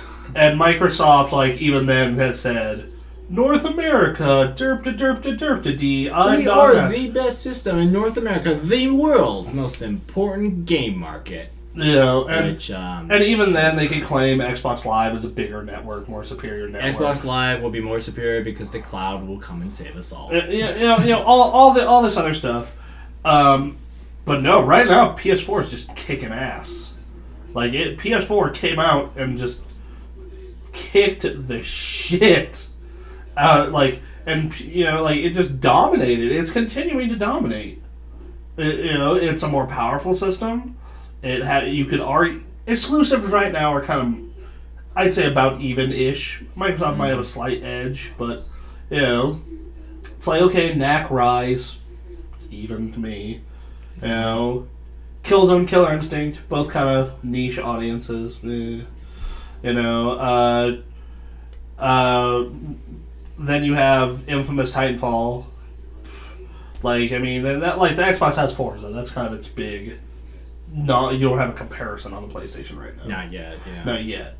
And then all the multi-plats have been running better on PlayStation. Yeah. I mean, you gotta think about how big of a fucking deal that is for Sony. Because, how often were we used to, the PS3 being like, well, the PS3 version's shit. We just had a conversation about Bayonetta. Bayonetta is a great game, and if you only have a PS3, you should still play it. But if you have both, you should play the 360 version. How many times, was that said up until, 2009, right? It runs better on this console, it runs better on that console. Actually, to be honest, at this point, they're both the PS4 and Xbox One are so similar. Yeah. Last generation, the three systems wildly different. You got the Wii and its own SD LAN. You've got the Xbox 360 with its tri-core power PC descendant of Cell, and then you've got PlayStation 3 with Cell. But the PS4 is a more powerful machine though with better dev kits right now, and that is why we're and it's not that big of a deal, the difference in resolution, But it's still something where you could say the PlayStation has this. And in some games, it's a big fucking deal because, like, it's like Tomb Raider runs at 60 fucking frames on PS4. It runs on 30 on Xbox. Yeah. I don't know, though. Every time I read about graphics debates and power debates, I mean, you know, the PlayStation people say PS4 is more powerful. Yes. If you count every single little transistor inside the PlayStation 4, from a hardware perspective, yes, it is more powerful. The Xbox One people argue that Microsoft's going to win this, is going to match that, or even be better through software, because PlayStation obviously doesn't have DirectX. Microsoft does. PlayStation, I think, uses like some form of OpenGL, which, you know, makes sense. It's an open standard, open source standard, but Microsoft has DirectX, and what I've read was like, because Microsoft is going to come out with DirectX 11.2, which puts programmers instead of having to talk through a gigantic layer of mush and overlay to talk to the GPU, it's now going to be a lot closer to the GPU. So you get quite a lot of better performance because you can talk more to the GPU directly instead of going through all this massive translation layers that just adds overhead. So, you know, like stuff like that. It's like yes, the PS3 is faster now, but it's argued that the Xbox One has the potential to match the PS4 even with less hardware. But like then you have the argument like, well, okay, what if Sony does their own custom thing where they can do something? Well, they can't similar? do their custom thing because writing graphic standards is it's yeah. ridiculous. And it's not like Sony can go up to AMD and say, "Hey, we would like to license Mantle." Mantle is not coming to consoles. It's a PC only thing. What could happen is that OpenGL. So, I mean, I don't think Sony's gonna change OpenGL or something like that if that is their graphics API, because they didn't change it with PS3. Yeah. Because let's be honest, these consoles are so specific, so custom.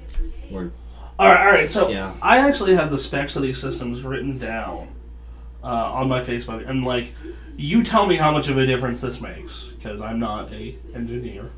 You are, or will be. I might be an engineer, but will be in about 6 months, give or take. Even if, but I'm not exactly a graphics top end kind of person either. All right, yeah, I know, but you're the closest thing we got. Okay. Right. And by the way, as we're going through this, please don't like take my word as like the ultimate. Anthony's word is law. Yeah, don't take my word as law, because let's be honest here, I don't work at AMD. I'm not a professional benchmarker, so I'm not exactly qualified to say all this. Anyways, I'm just gonna read this. Okay, so what the hell is a TMU? TMUs, Xbox One 48 estimated, PlayStation 4 72. ROP 16 estimated Xbox One, 32 for PS4. I think that's graphics chip related. Okay. But I think I'll just ignore that. What about, do you know pixel or texture rate?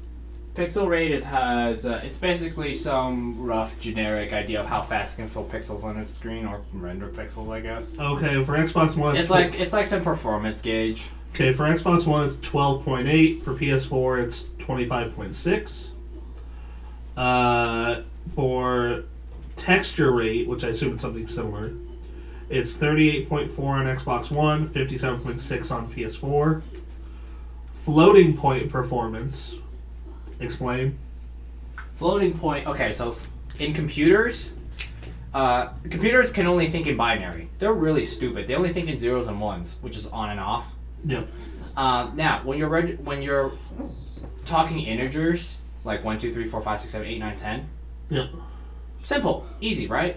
You just translate the binary. However, when you're talking about decimal numbers, like say 55.65 miles an hour, then you have what's known as a floating point, which is decimal numbers in computer talk. Okay. And floating points take a lot of energy it takes a lot of time to do floating points, so it's kind of like a gauge of performance. Okay, so GFLOPS stands for Giga Floating Point Operations per second. So something like that. Okay, so the Xbox One is at 1200, and the PS4 is at 1800. And the GPUs both run at 800 megahertz. But shading units, explain that. Shading units, think of it as mini processors. Okay, well, the Xbox... AMD and NVIDIA have different terminology, though. So even though NVIDIA only has like 512 and... sorry, even though NVIDIA says they have 512 and AMD says they have 1000, actually you have to consider architectures, too. But they're basically mini cores. Okay, so, the shading units on Xbox One is 768. The PS4, it's 1152. The final thing that they have here that they've shown is different is memory clock speed for the RAM. The Xbox One is 1066 megahertz at 2133 effective. The PlayStation 4 is 1375 megahertz with 5500 effective. Oh, memory bandwidth. Xbox One is 68.3. PS4 is 176. I'm just wondering, where did you get that chart? That was pulled off IGN. So,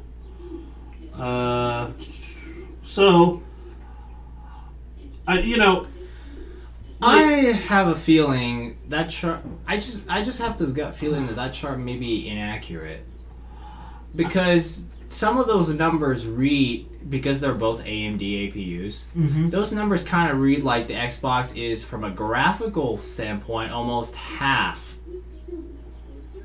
It's like kind of like 30% slower than PS4, which I don't think.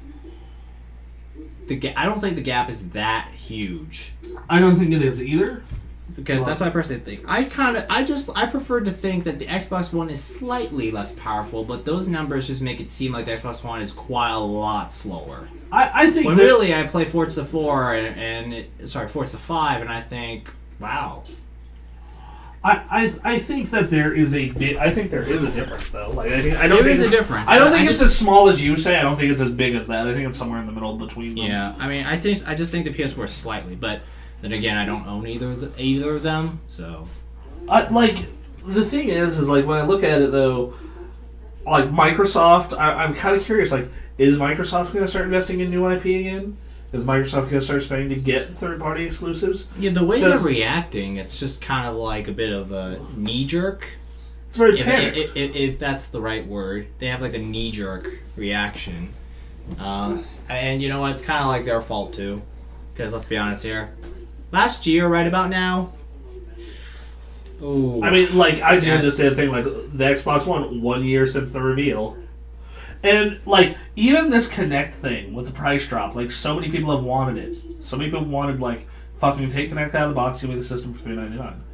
And they have said Kinect is a vital part of the Xbox One ecosystem. Even doing that, like, makes them fucking look bad because they said it's fucking important the entire time. And you can only get one with that. Yeah. You can only use one with that. Yeah. But then, of course, when you're $100 more expensive... Yeah. Like, Sony's doing pretty darn awesome without a camera right now. Yeah. And, I mean, just... And then they said, okay, well, man, it's going to make watching TV more awesome. When it works, yeah. Like, that's the thing. Like, I don't have... A lot about the Xbox is when it works. Like, I've noticed. Like, I don't have cable, as you know. You know, I don't have cable here. But, like, you know, like... There are little things that are super dumb that, like, the Xbox One could totally fix. Like, you know, it's kind of stupid that I have to turn my Xbox on to have it, like, to get cable to work so that HDMI will just will pass through. Like, yeah, so, like, let's say you want to watch TV without turning on your fucking Xbox, but you have it running through the Xbox. Instead of just, like, kicking it on the fan and the HDMI out / in, you have to turn on the whole fucking system and deal with their overlays and all that shit. It's fucking obnoxious. You know, like I feel as though that you know, it seems like whoever was in first place gets cocky. They always do, right? If you have a huge lead, yeah, which we've seen before. Like we've seen that before. I mean, it looks so bad to them because like now it's like they flip flop on everything, right? So it's like always on is important. Loop. It's like that's like you know that goes back to Mike crazy conspiracy plan that I came up with last year. That's like Microsoft is like saying all of these insanely unpopular things, and all of a sudden just change their minds. Is there like some plan to say that, you know, you piss them off, and then all of a sudden you turn around and say, actually, we're going to listen to you now. We care about our customers. We listen to you, and all of a sudden they look okay again. It's like I don't know if I could call it the dentist system, but it's kind of like.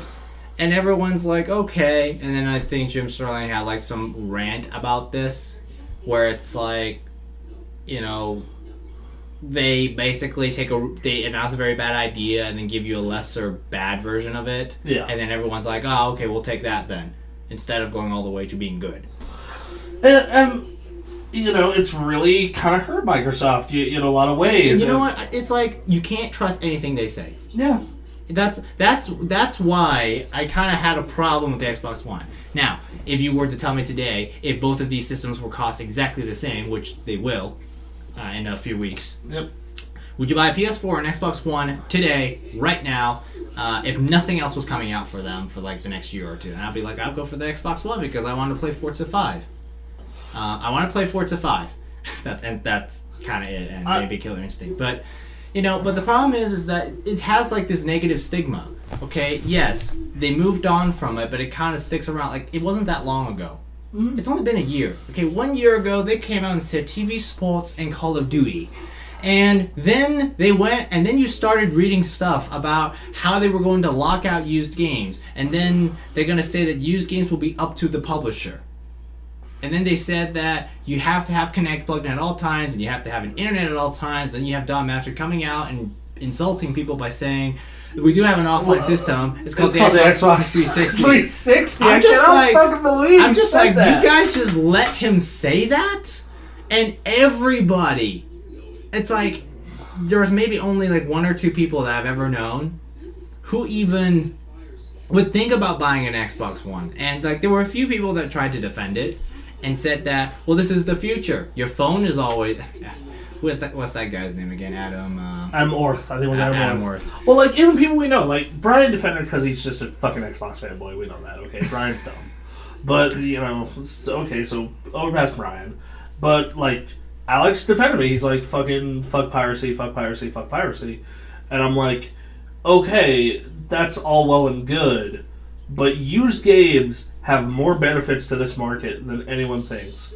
And I know all of last year, I'm like, you know, Jim Sterling and I and a couple other people are like the 5 people defending fucking used games. Like, no, fuckers, you don't understand. I know, but it's like, you read all of these terrible things, okay? Like, it's just like, oh, your phone is always on. That's because a phone has always been always on. That's how the phone network works. Yeah, like what about? It's not like from 10 p.m. to 6 a.m. my house phone doesn't work. Okay, it's not like that. But it's like, oh, you always have things that are always on. It's always, and not to mention the phone network, or at least your home phone line. Mm-hmm. The world's most ultra reliable thing. Can you say the same thing about your internet? Well, I mean, so here's something I want to bring up with that. Is like this December we got rid of cable, but in the process of doing that, they thought we canceled internet also because Charter's retarded. So I had a week without internet where they had to come out and fucking turn the shit back on, and. That was all well and good. If I had an Xbox One, the original plan, anyway, you're fucked. Okay, well, here's the thing. When it came to, like, the always-on internet connection, I kind of lean towards to agreeing with that viewpoint. The viewpoint of, your internet's only out for 3 days. Out of 365 days of the year, only 7 of those days you don't have internet. But, like, okay, however... whether that internet works smoothly is a different matter. Because you know, obviously playing Final Fantasy 14 a lot, playing MMOs, I'm pretty sure you've seen this too. People are connected, but they always have lag problems because they live too far away, or their internet provider's not very good, or they have very slow speeds. You know, there's like always these problems. They have internet, but is it reliable? I mean, okay, Is it so like is it smooth, consistent internet? No, it isn't. so Brittany used to be on the staff, and she lived out in bumblefuck nowhere, Oklahoma. And like she'd always bitch about like, fuck my internet sucks, fucking I never connect to our Skype meetings, I never connect to this, or I can't, or it's fucking takes forever to upload shit. And there's people like that, but there's people like Quinn. Quinn lives in fucking Alaska. He doesn't always have internet. Like his internet will be out for weeks at a fucking time. You know? Yeah, but here's the thing though. Then everyone says, oh, that's just a minority. Well, here's the problem with the argument of it's a minority. That means that you can only enjoy an Xbox One if you live in a big city. Which, doesn't that seem unfair? Yeah. Well, I mean, what about the guys in the military? Like, what about the guys in the military? What about the guys who, I don't know, people in the military who are out in the Middle East? Yeah. They bring their Xboxes with them. Like, so you're saying they can't enjoy a good racing game when they're out there? Yeah, like that. You know, like I understand that as like an extreme minority, right? It's just like, oh, like a huge amount of the population obviously clusters in big cities. Mm-hmm. Makes sense, right? But but now you're like locking people out. I mean, like, there's this big whole chunk of America where the internet is just shit. Like, and it's more people than you think. Like fucking like the heart, like the entire state of Oklahoma, outside of Oklahoma City, the internet is shit. Mm-hmm. Like Colorado, Boulder, Denver, everything else, no. Imagine our state. There's Reno and Las Vegas. Yeah, like, well, there's Washoe County, and then there's Clark County, and then there's everyone else. I mean, let's say that I decided to work with my grandfather on the farm. I got a brain tumor and lost my mind. Let's say that how I decided, okay, I'm going to go work on the farm and I'm going to live out in Fallon. My options for high-speed internet: DSL, satellite. So shit. Or hooking my Xbox to my phone, even better. Yeah, you got an expensive phone bill right there. Yeah, like I would have to pay. Not to mention, you have to assume that you've got 4G. Yeah, well, which I do. Reliable 4G out in Fallon. Yeah. If you're someone, say you're on something like US Cellular or Boost Mobile, like those like smaller networks that don't have very good. That probably doesn't have very good 4G, and the 3G is cripplingly slow. Good luck with that. Yeah, like, I mean, this is just not a fucking good idea. Yeah, and it's like always on. Like, I'm gonna be honest, like, people, like, they're putting the cart before the fucking horse. Like, look, you need to wait for this shit to get established. It's probably gonna be another 10 years before places where, like, Bridget lives have internet like we have in Reno now. Okay? Like, and even then, the internet's moved on to, like, bigger things. Yeah, and by that time, we'll be fucking on, like, oh, man, I'm downloading at 100 megs fucking per second. Like, that's... And even then, your 50 gigabyte game is going to take forever to download. Yeah, unless you preload it. Well, yeah. Which is still like an overnight download. Yeah, like, I had a 4 gig fucking patch for Call of Duty download when I installed that shit this week. What? A 4 gig fucking patch? I have no idea what the fuck it did. It's a 4 gig fucking patch. Just like plop in the PlayStation 4, updates required. Okay, fine, I'll bend out to the menu. 4 gigs. I'm like, well, I was going to spend my afternoon playing Call of Duty, but that's not happening now. Or your Facebook post too. Any advancements in speed and usability is negated by a 4 gigabyte patch. Yeah, like that, which defeats the purpose of your next gen high powered system. Yeah, like I was just like, okay, well that downloads. I'm gonna go play Dota. Like fucking Jesus. Man, like Xbox One also had other things that drove people insane. Like it's like they will lock a game disc to your system. So you can never even think about solving it. Don't even think about it. No. Then they turn around on that. It's like, well, you can sell it to approved retailers. That's just like saying, I'm an approved retailer. I'll give you a penny. Well, not only that. Okay, but not only here's my problem with it. Everyone's argument to me was, well, you can't sell back used games. You can't sell back used games. You can't sell back digital games. You can't say you're right.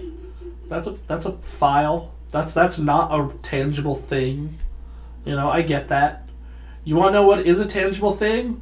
This fucking disc I'm holding in my hand, you asshole! Jesus. Like, just, I want to just fucking, like, I'm thinking of, like, I was on, our friend Felix hosts his own podcast and he's had me on it a couple times, and Alex on it, like, you know, editor for the Gamer Access, and him and Alex both agree, I like to use game, fuck piracy, and I'm like, here's the thing though, used games have a lot of fucking benefits. Used games are the reason people can buy new games a lot of the fucking time. You don't get this, do you? Like, I mean, I always have argued, it's like life in general. It's like you're forced to buy everything new. Think about it. You have to buy every single thing new. Now, let's just ignore piracy for purposes of this, because, well, to be honest, their big reason for it is, piracy happens, right? It's like you can clone a house and then steal it. Well, like, my argument for pirate, like, here's the thing. A lot of people aren't going to buy it. But here's the thing. It's like completely banning used games. Well, great. That may solve piracy, but it may not. It may make it worse. It makes it worse. Because now I can't rent games or buy them at a lower price point. So now I'm going to say ultra mega fuck you and proceed to go pirate it. Like, fucking... So, a perfect example of this is I rented South Park in March. Because I wasn't willing to pay for it. I'm glad I did, because it was 6 hours long. It was a great game, and it was 6 hours. And I played it, and I enjoyed it, and I did a couple side quests, and I returned it. And if I can rent that experience, I wasn't going to pay $60 for it. And if I couldn't get it for $20, $40 used later, I'm just going to hold up double middle fingers and say, fuck you. I'm going to get this. I'm going to get this in 2 hours and for free on my computer. Okay, like I've seen the argument of Clover Studios, the guys who made Okami. Mm-hmm. They went out of business because of used games. Okay. No, the reason why Clover Studios I think the reason why Clover Studios went out of business is because they made a game so niche that no one bought it.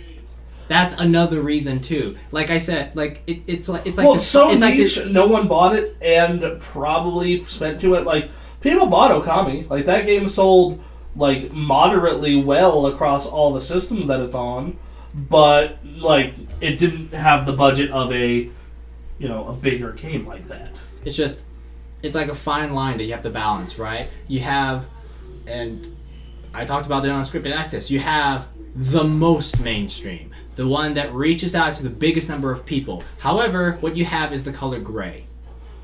Okay? There's nothing wrong with the color gray. Gray is inoffensive. Gray, people are okay with gray.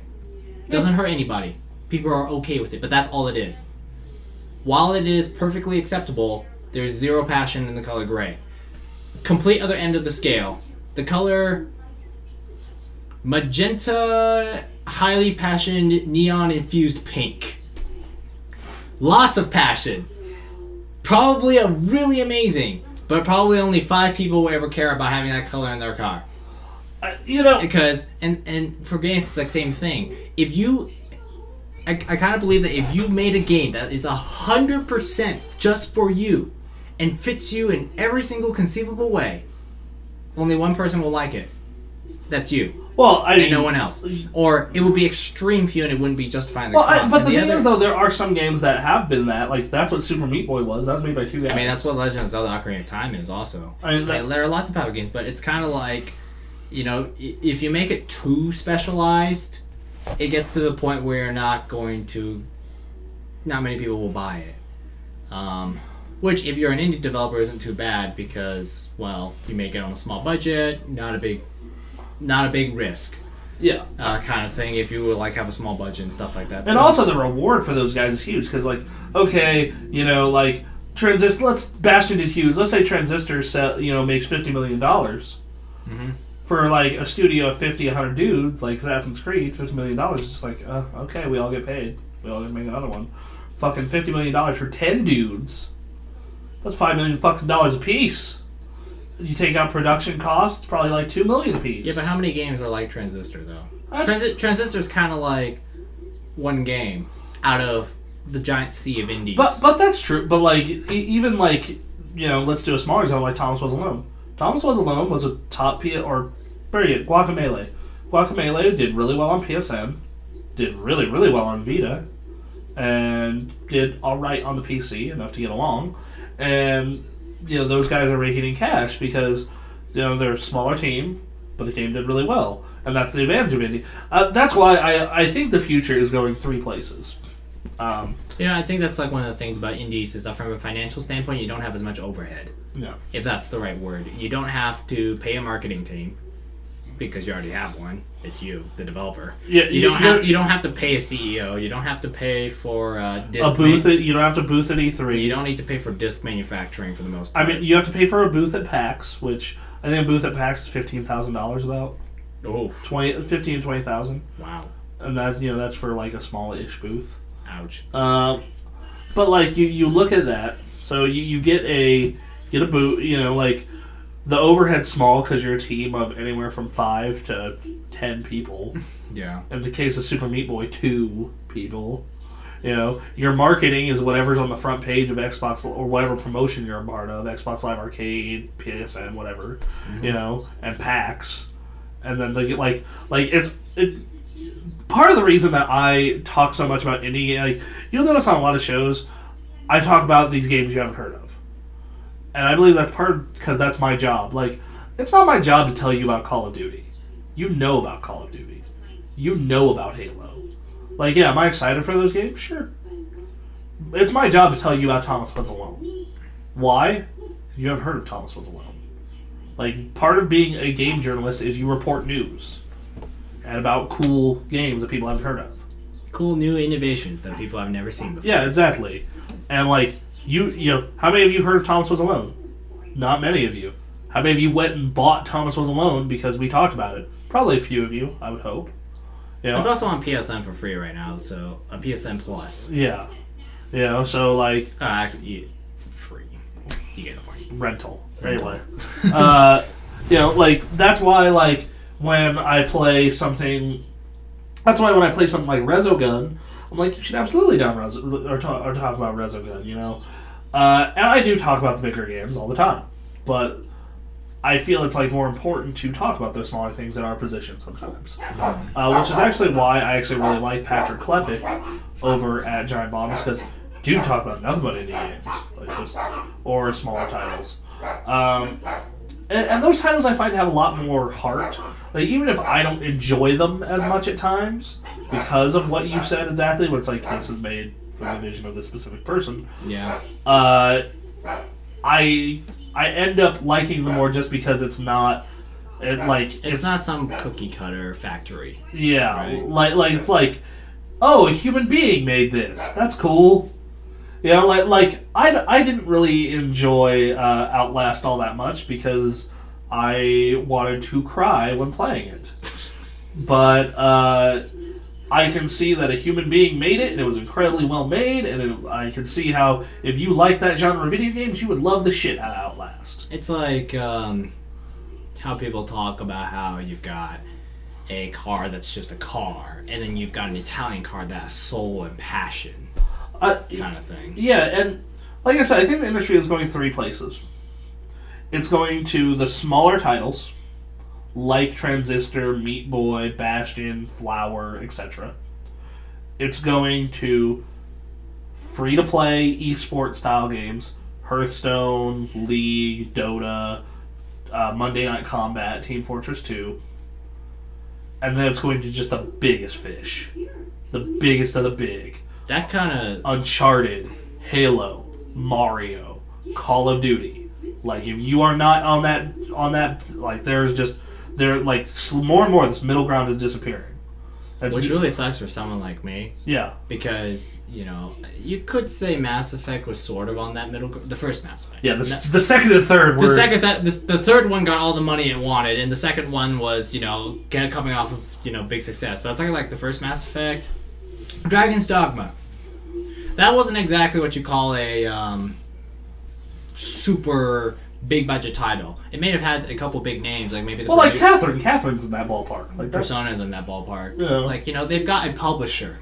Yeah. They've got publishers, basically is it. And, like Dragon's Dogma, yeah, so that game has some problems, but you know what? It was kind of like, it felt like something new for me at the time, and It's one of the top 10 games I played last generation. So it's like, you know... I mean, I think those games are still going to be around, but there's going to be less and less of them. And the reason is because publishers aren't willing to take as much risk. And when you're talking about game development costs these days, these projects get very risky. Because it's not like... let me put it this way. When, in one of my game classes, I made a game for the Game Boy Advance in 2 months. I made like a basic little square tagging game in 2 months. And even then, that was just me working on it about 8 or 10 hours a week, which isn't very much at all. If anything, that's not even a part-time job. I mean, like... And I made that in 2 months. Like, it's so easy to make something happen on the Game Boy Advance. Now, when we're talking about the Xbox One and the PlayStation 4 and PCs, and you have to, like, do animation, effects, carefully choreographed cutscenes with carefully controlled camera scenes, voice acting, orchestrated music, more graphics, art, more graphics, putting all of it all together and creating this. And QA, marketing it, taking it to PAX. Like, think about PAX. There's 3 PAXs in America, 1 in Australia. Let's say you get you buy a decent sized booth for $40,000. Yeah. 4. Oh, that's $160,000 right there. I mean, but like the development side, just like before you even start marketing it, the development side, that means that you need to make all of these graphic effects to make that fine animation. Let me tell you, learning about graphics, man. Graphics is very, very complicated. With the Game Boy Advance, you basically just say, I want to load this picture, I want to load this sprite picture into this part of memory. Bam, easy, done. Whereas 3D graphics is so complicated, and you need some, and it's not like you're hiring people to just drag and drop things onto a screen and just like say, click, drag arm up. No, you're talking about people who can program these things and design and draw and like... Yeah, but the programming part I want to talk about because I've seen what it's like. You're talking, what I've learned was the most primitive of graphics, like, you know, a Labyrinth game, where you just have like a board and, you know, something that swivels up and down and a rolling pinball. You know, that's all I've learned so far. And you're talking, and so with the Xbox One, you need people who can code the HDR effects, the lighting blooms, the advanced animation, the particle effects. You need to code all this, but this expertise is hard to find. So what do you need?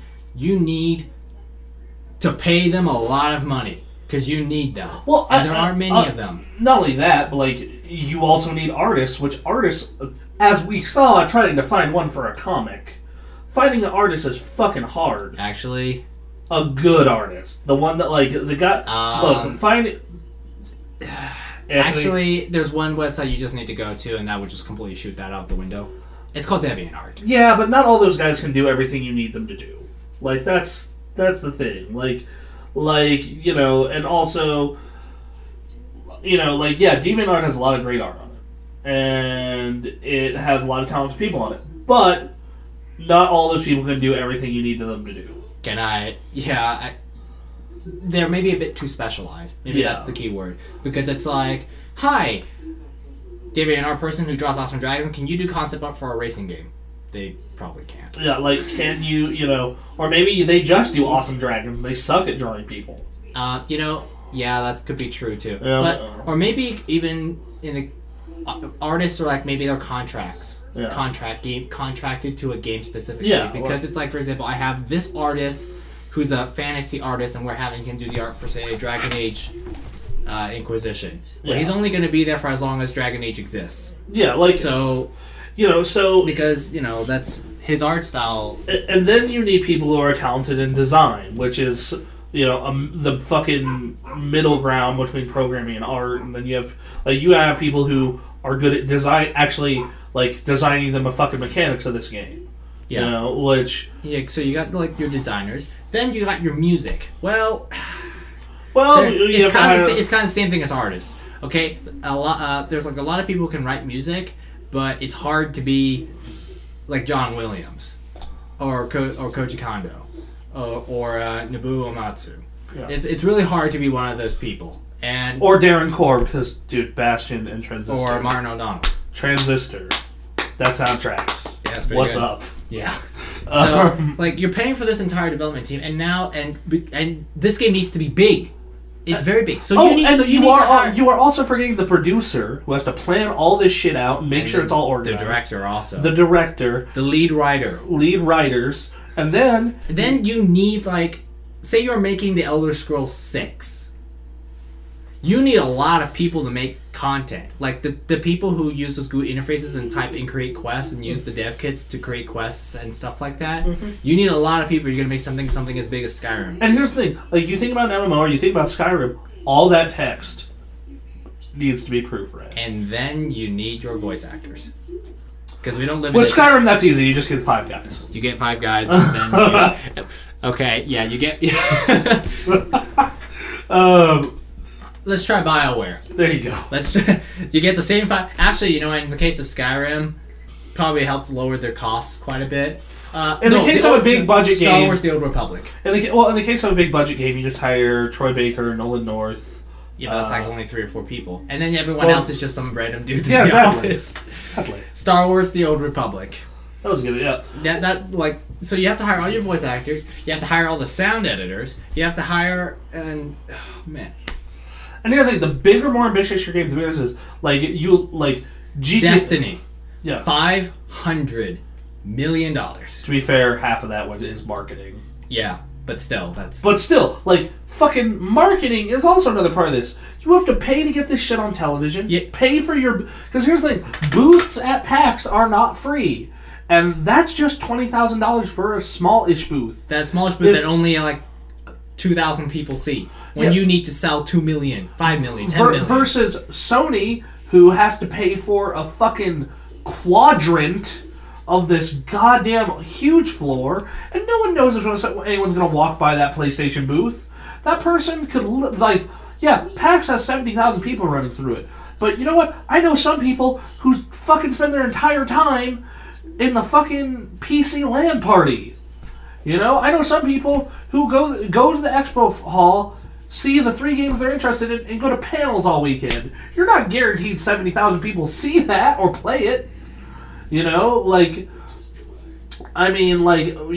I personally went to PAX, and, I have a checklist of games I want to see. I meander through the indie booth, and then I am done with the expo hall unless they give out some cool stuff. Then I'm off, seeing, panels and free play, and there was this dude who cosplayed as a quest giver. I'm not kidding. He had the orange exclamation point above his head, and you would go up to him, and he would give you a quest, and you'd complete it. You'd go out and do it. It was go get a picture with Cloud Strife was one of them. You could go find a Cloud cosplayer and get a picture with him. You come back, and he gives you candy. Nice. Or free shit. It was funny. Nice. I kind of want to do it next year. I think you and I should on the 4th day of PAX. Because we're MMO players and we know what it's like. Yeah, on the 4th. We should have a Final Fantasy version standing next to them because they have a similar symbol over their heads. It's not an exclamation mark. It's just something fancy. Yeah, we should both do those. You should do yours. I should do mine. The yellow exclamation point. And what we should do is just have give quests to people. And then when we see them coming back, we just switch the sign real quick to the whatever the turn in is for Final Fantasy. For us, it's a question mark. But you think about the overhead, and when you're trying to hit a map, you go to an event like that, how many people do you think went through? The thing about those events though is they are powerful. People getting to sit down and actually play it. That is a big tool. Because here's the thing: Dance Central looked cool to me. Dance Central was really neat to me. What got me to buy Dance Central? Playing fucking Dance Central. That's... but it also could kind of kick your game in the nuts, because, was kind of interested in PlayStation All-Stars. Played it at PAX. Was kind of wow, okay, maybe rent this one. And I did platinum that game, though, so I shouldn't talk as much shit about it as I do. Yeah.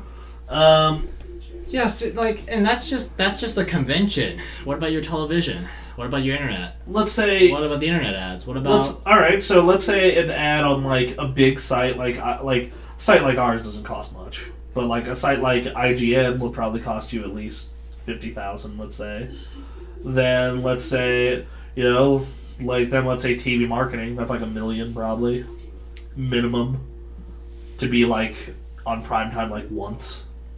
once. You know, A Super Bowl ad. yeah, like, and then then you factor in magazine ads. Let's say an ad in Game Informer is like 10,000. It's not worth that much. Then you have to pay each individual retailer.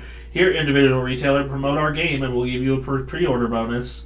And so you have them, and all this shit comes together. It's just like, it's all fucking bloated and unsustainable. Versus then you look at something like the other end of the scale.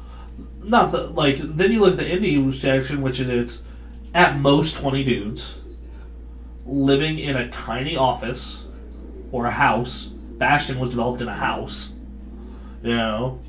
and it costs maybe $1 million to make total.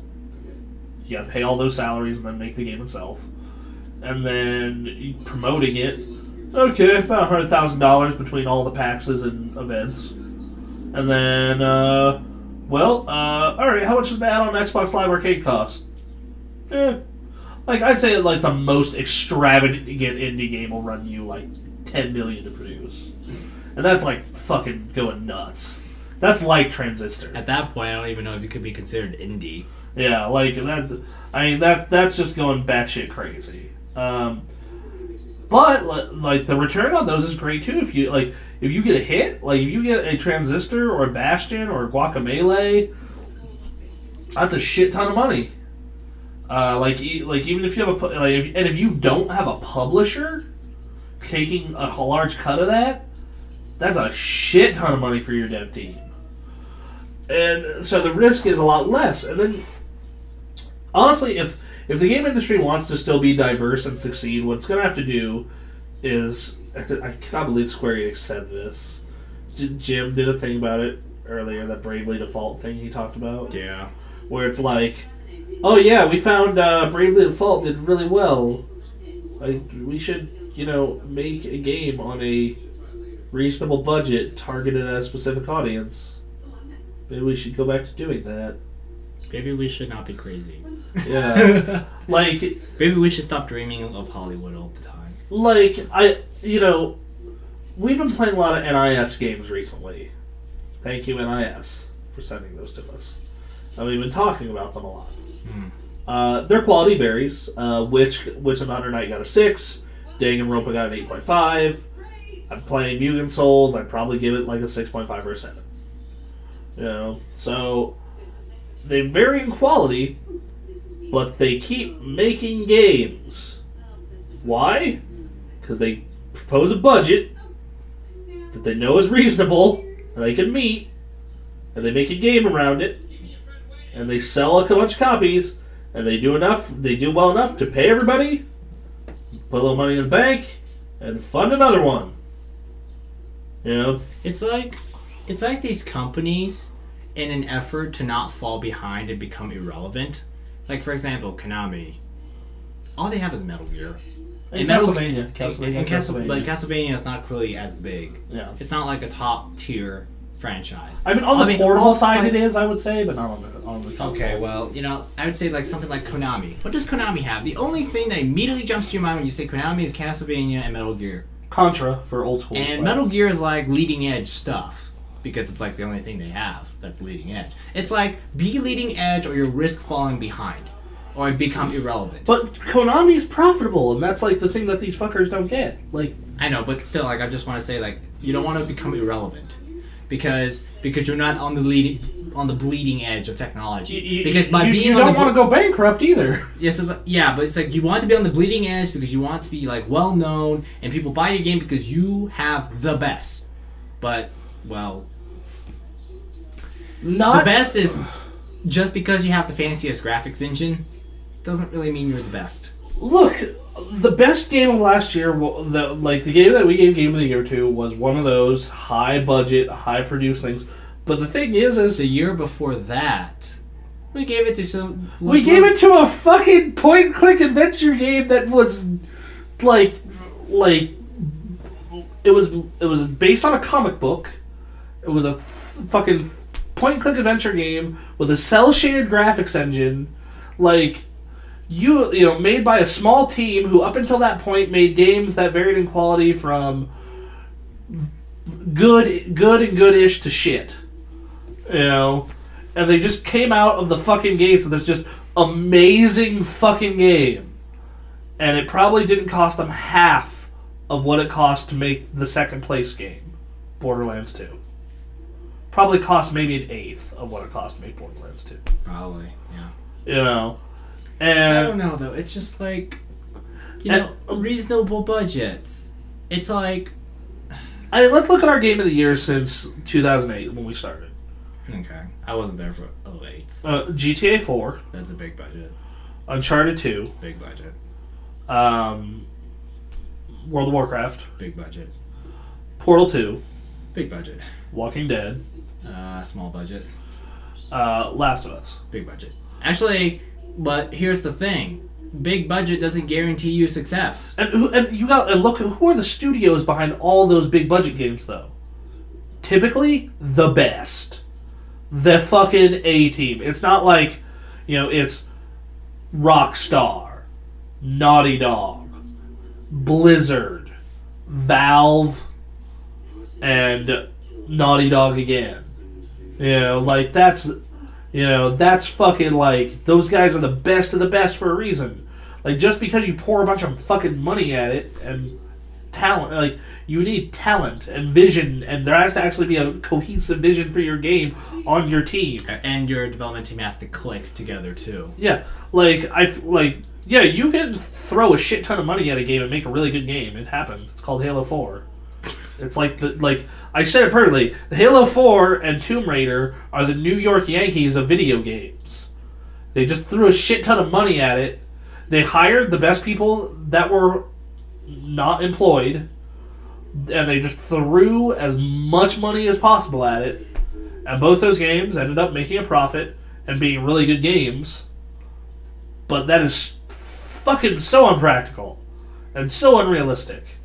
Because, those are the two examples of it working versus the millions of failures. Hitman, Sleeping Dogs, fucking...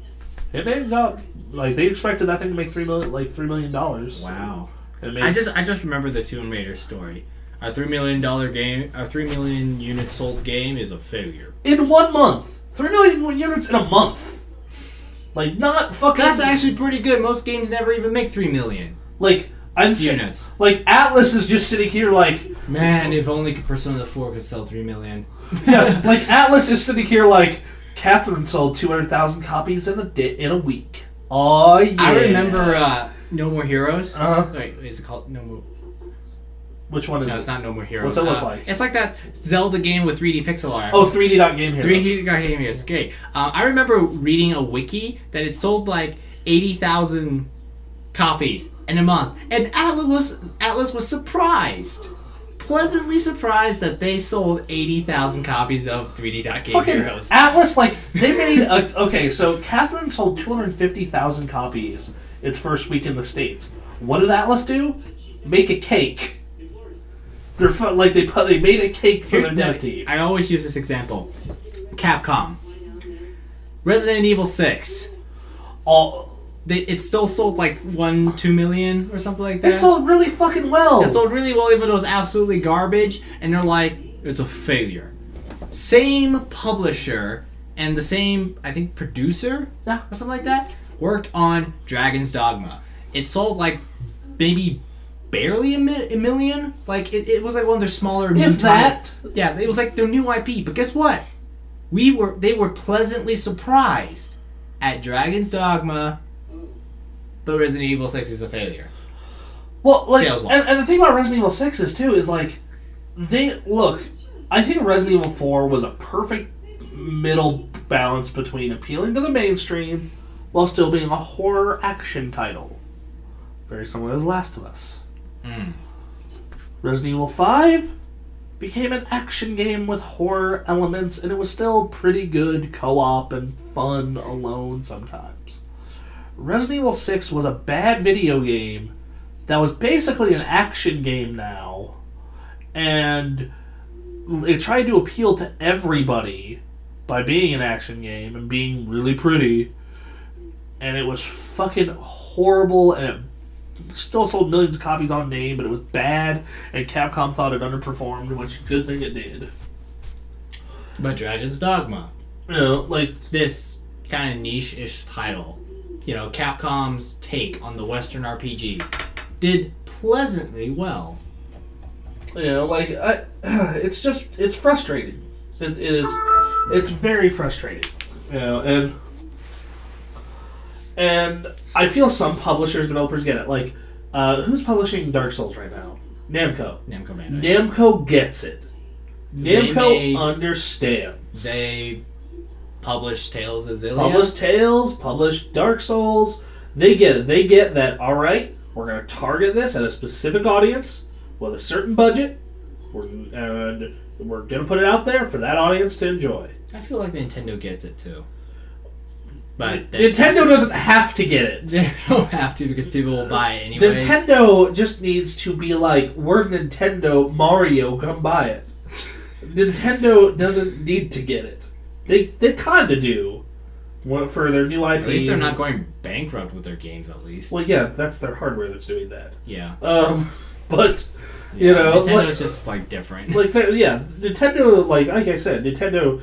Look, Nintendo, for the rest of... For as long as Nintendo's around, all they need to do is say Pokemon. Whoop! Money. Zelda. Whoop! Oh, look at this money that appeared. Like, that's all they need to do. New like, portable. Yeah. Or, like, this is happening this Tuesday. This comes out Tuesday, right? Mario Kart? Yeah. Oh, look, Mario Kart. Whoop! Money! Just appeared. Oh, wow. But to go back, whoop, money! And then the Repo Man comes by and takes all the money away because they need to pay bills for their Wii U. Yeah, exactly. Like, that's the problem. They need to stop making dumbass decisions with their home consoles. You know, like...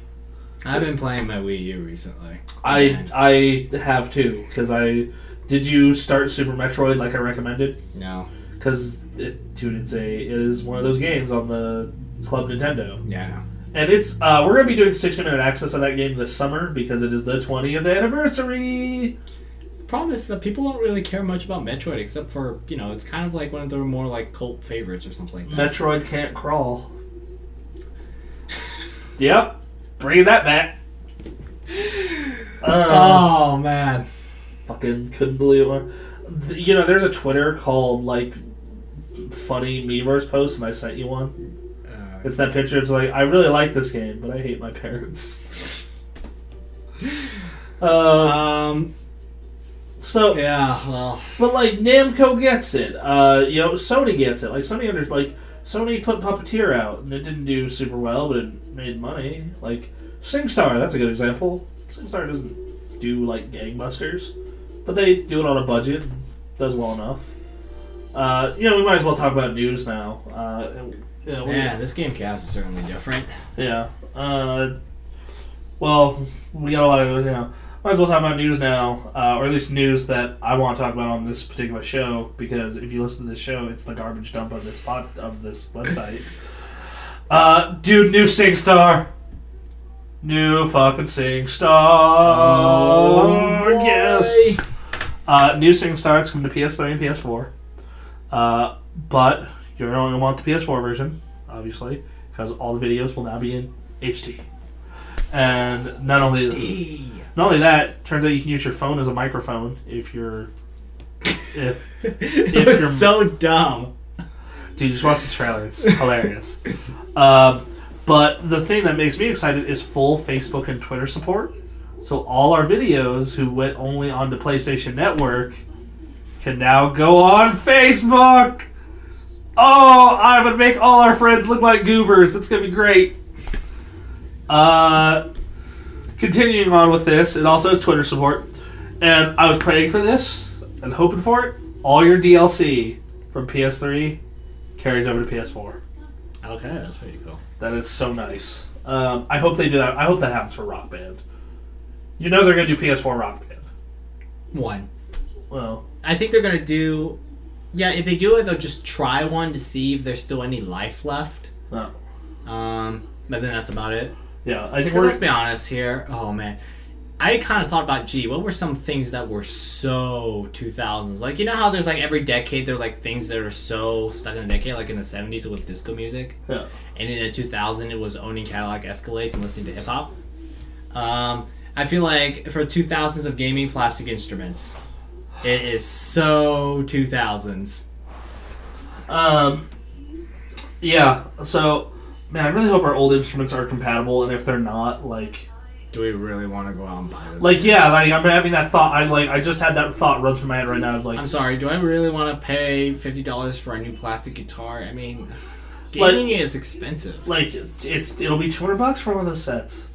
Like it'll I'm be sorry, no, I am not paying half the price of a PlayStation 4 just so I can get my full set of instruments. Like it'll be 2 guitars, a drum set, and a fucking microphone and a keyboard. and a keyboard. And they probably won't include the keyboard. It wasn't that popular.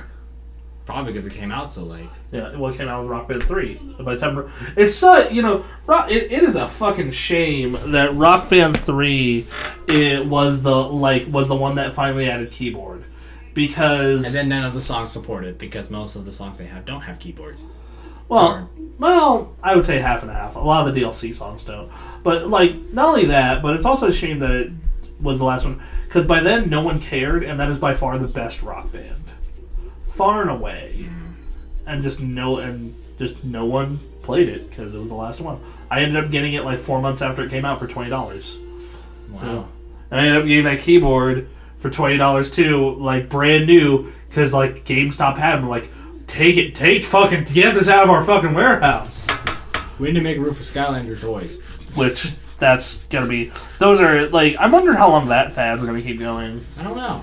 I mean, I don't know what children like these days, because let's be honest, we're not children anymore. And we're not Like, pedophiles, so. Really? Really? Okay, yeah, we're not pedophiles. That should be a t-shirt. We don't have That children. should be a t-shirt we'd wear to E3.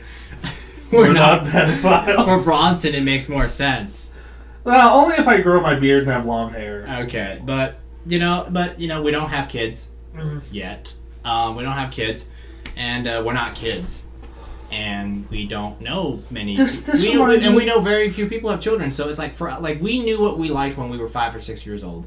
I loved my Nintendo 64, watching Pokemon every Saturday morning, along with Kirby and like it was N64, Power Rangers, Pokemon. Yeah, and then when it comes to school, having a Game Boy made you the ultimate cool kid. Fucking Game Boy Color, son. Game Boy Advance. So you can definitely tell I'm 2 years older than you. Just like 2 years does make a difference, it turns out. Yeah, that's the difference between the Game Boy and the Game Boy Advance, because the Game Boy Advance came out in like 2000, 2001. 2001, yeah. It came out in 2001, but 2 years before that was still the Game Boy. Color. It was still Pokemon Red and Blue, whereas for me, it kind of started with Silver and then Ruby Sapphire. Yeah. So I remember. It also is the fine line that separates between the Dreamcast PS2 days and the N64 days. Yeah. Man, so talking about the new millennium, right? The future, Y2K. the land of tomorrow. Anyway, where were we? No, tangent before you talked about age. What kids like. Yeah. No, this actually reminds me of Skylanders. Oldest Skylanders. It actually reminds me of a conversation Ryan Davis had on the Bobcast about how like reviewing the Sesame Street game was super weird, because he's like a grown ass man, and the only people he plays with his girlfriend is like. I can't go over to my like friend's house who have kids and be like, can I like watch your kid play it? Can I play it with your kid? Like, it'd be super weird. So, and Skylanders, it's gonna be on its 3rd or 4th set this year, because there were Skylanders, and there's Skylanders. Yeah, it'll be on its 4th set. There were Skylanders Giants, but they're fucking big Skylanders. Mm-hmm. And then there was Skylanders Swap Force, which is where you like take the bottom half of one Skylander and put on the top half of another. Oh, okay. And get both powers. So, and then there's Disney Infinity, which is just Disney characters. Which Disney, like Skylanders, I thought it was a cool idea. Disney Infinity, I was like, think about it. They own Marvel. They own fucking Star Wars. It's such a shame that 1/5 of Star Wars is horrible, but still. Or 1/6, sorry. You know, 5 of those movies are good. Well, I should rephrase that. 1 is a masterpiece. 1 is really, really good. The other ones, 2 are just good. 1 is alright, and then 1 is fucking horrible. Episode 7's happening. Hopefully it follows under the good or a better category. I watched The Empire Strikes Back this week. Best Star Wars movie still. Movie's the bomb. Best Star Wars movie, The Empire. I probably need to rewatch those trilogies again. I know I watched it when I was back in high school, but I forgot. I should loan them to you. They're good. Yeah. I also need to loan you The Wolf of Wall Street. Oh, that movie is fucking amazing. So, anyway, yeah, Skylanders that's the 4th one. I've always said, like, Nintendo did something like that. It's like, where here's the figures. I would just be like, oh my god, just give me all your, just Nintendo, take all the money. Especially if they do it with Pokemon. If they do it with Pokemon, yeah. That wouldn't get me to do it, but that would get everyone else's money. Yeah. How you get my money is you just do Nintendo, like, hey man, we got this high quality figure of Kirby. Hey man, we know you like Metroid. It's like Smash Brothers, but with figures. Is that? How evil would that be? Oh my god! Like, no, think of this. Smash Brothers. The way it is now, every character has their own moveset. And it comes out, and like the first initial set is like, okay, it's Smash Brothers for the Wii U, like it is now, all the characters. And then you get additional characters through those fucking figures. Did you know the Wii gamepad supports NFC? You see that little square right there? You can have your figure do an NFC communication.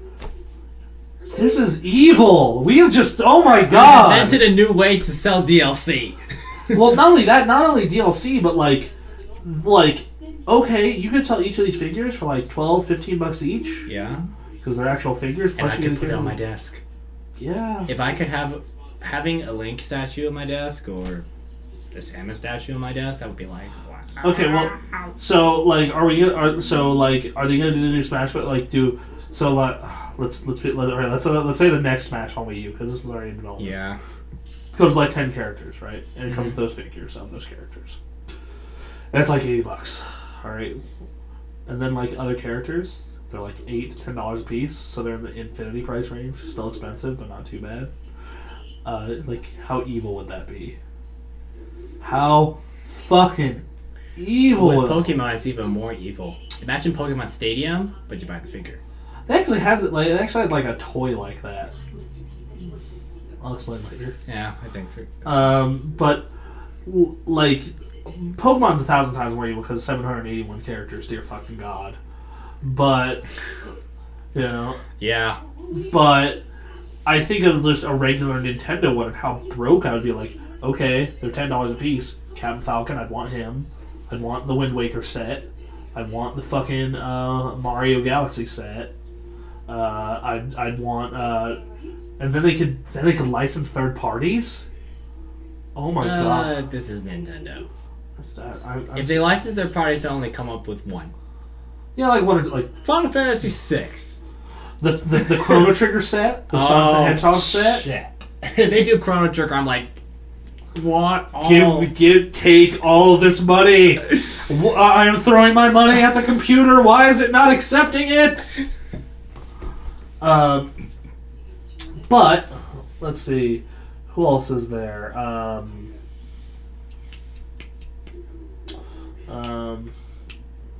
Trying to think, who else is up there?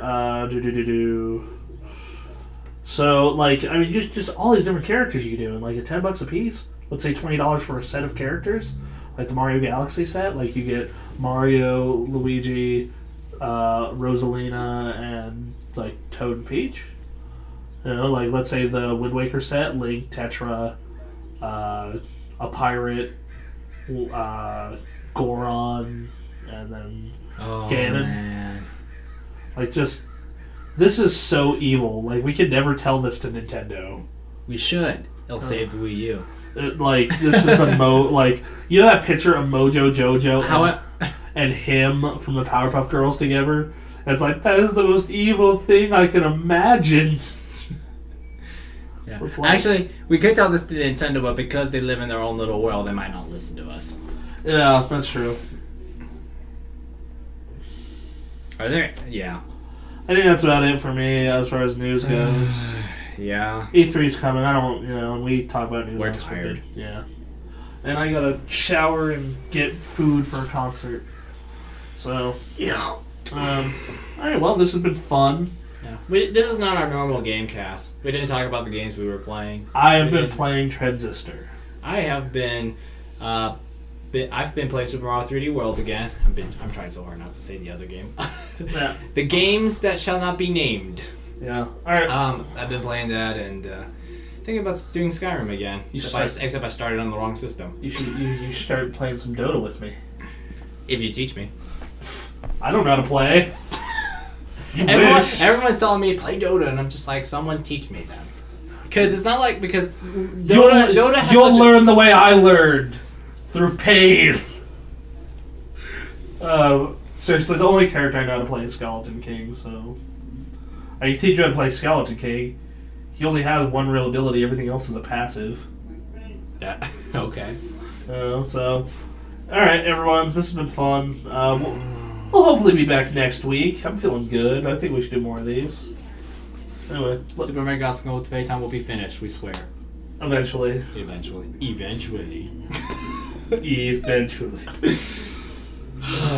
It's like I feel like I'm gonna go through all the Super Mega Gospel Playtime episodes and just find every moment when we say, we'll finish it this time. 2 months later. I feel as though that could be something for Game Expo. So we started a Let's Play series, but it kept getting delayed. So this is it. This is like it broken down into 10-minute piece into a 10-minute piece. Click. Just every time we say that, 2 months later. Man, we're gonna finish this at the end of the year. 3 months later. We're gonna finish this by summer. 5 months later. So much later that Dale never got tired of narrating, and so they had to hire a new one. 1 eternity later. Alright, guys, this has been fun. We'll be back hopefully next week. Alright.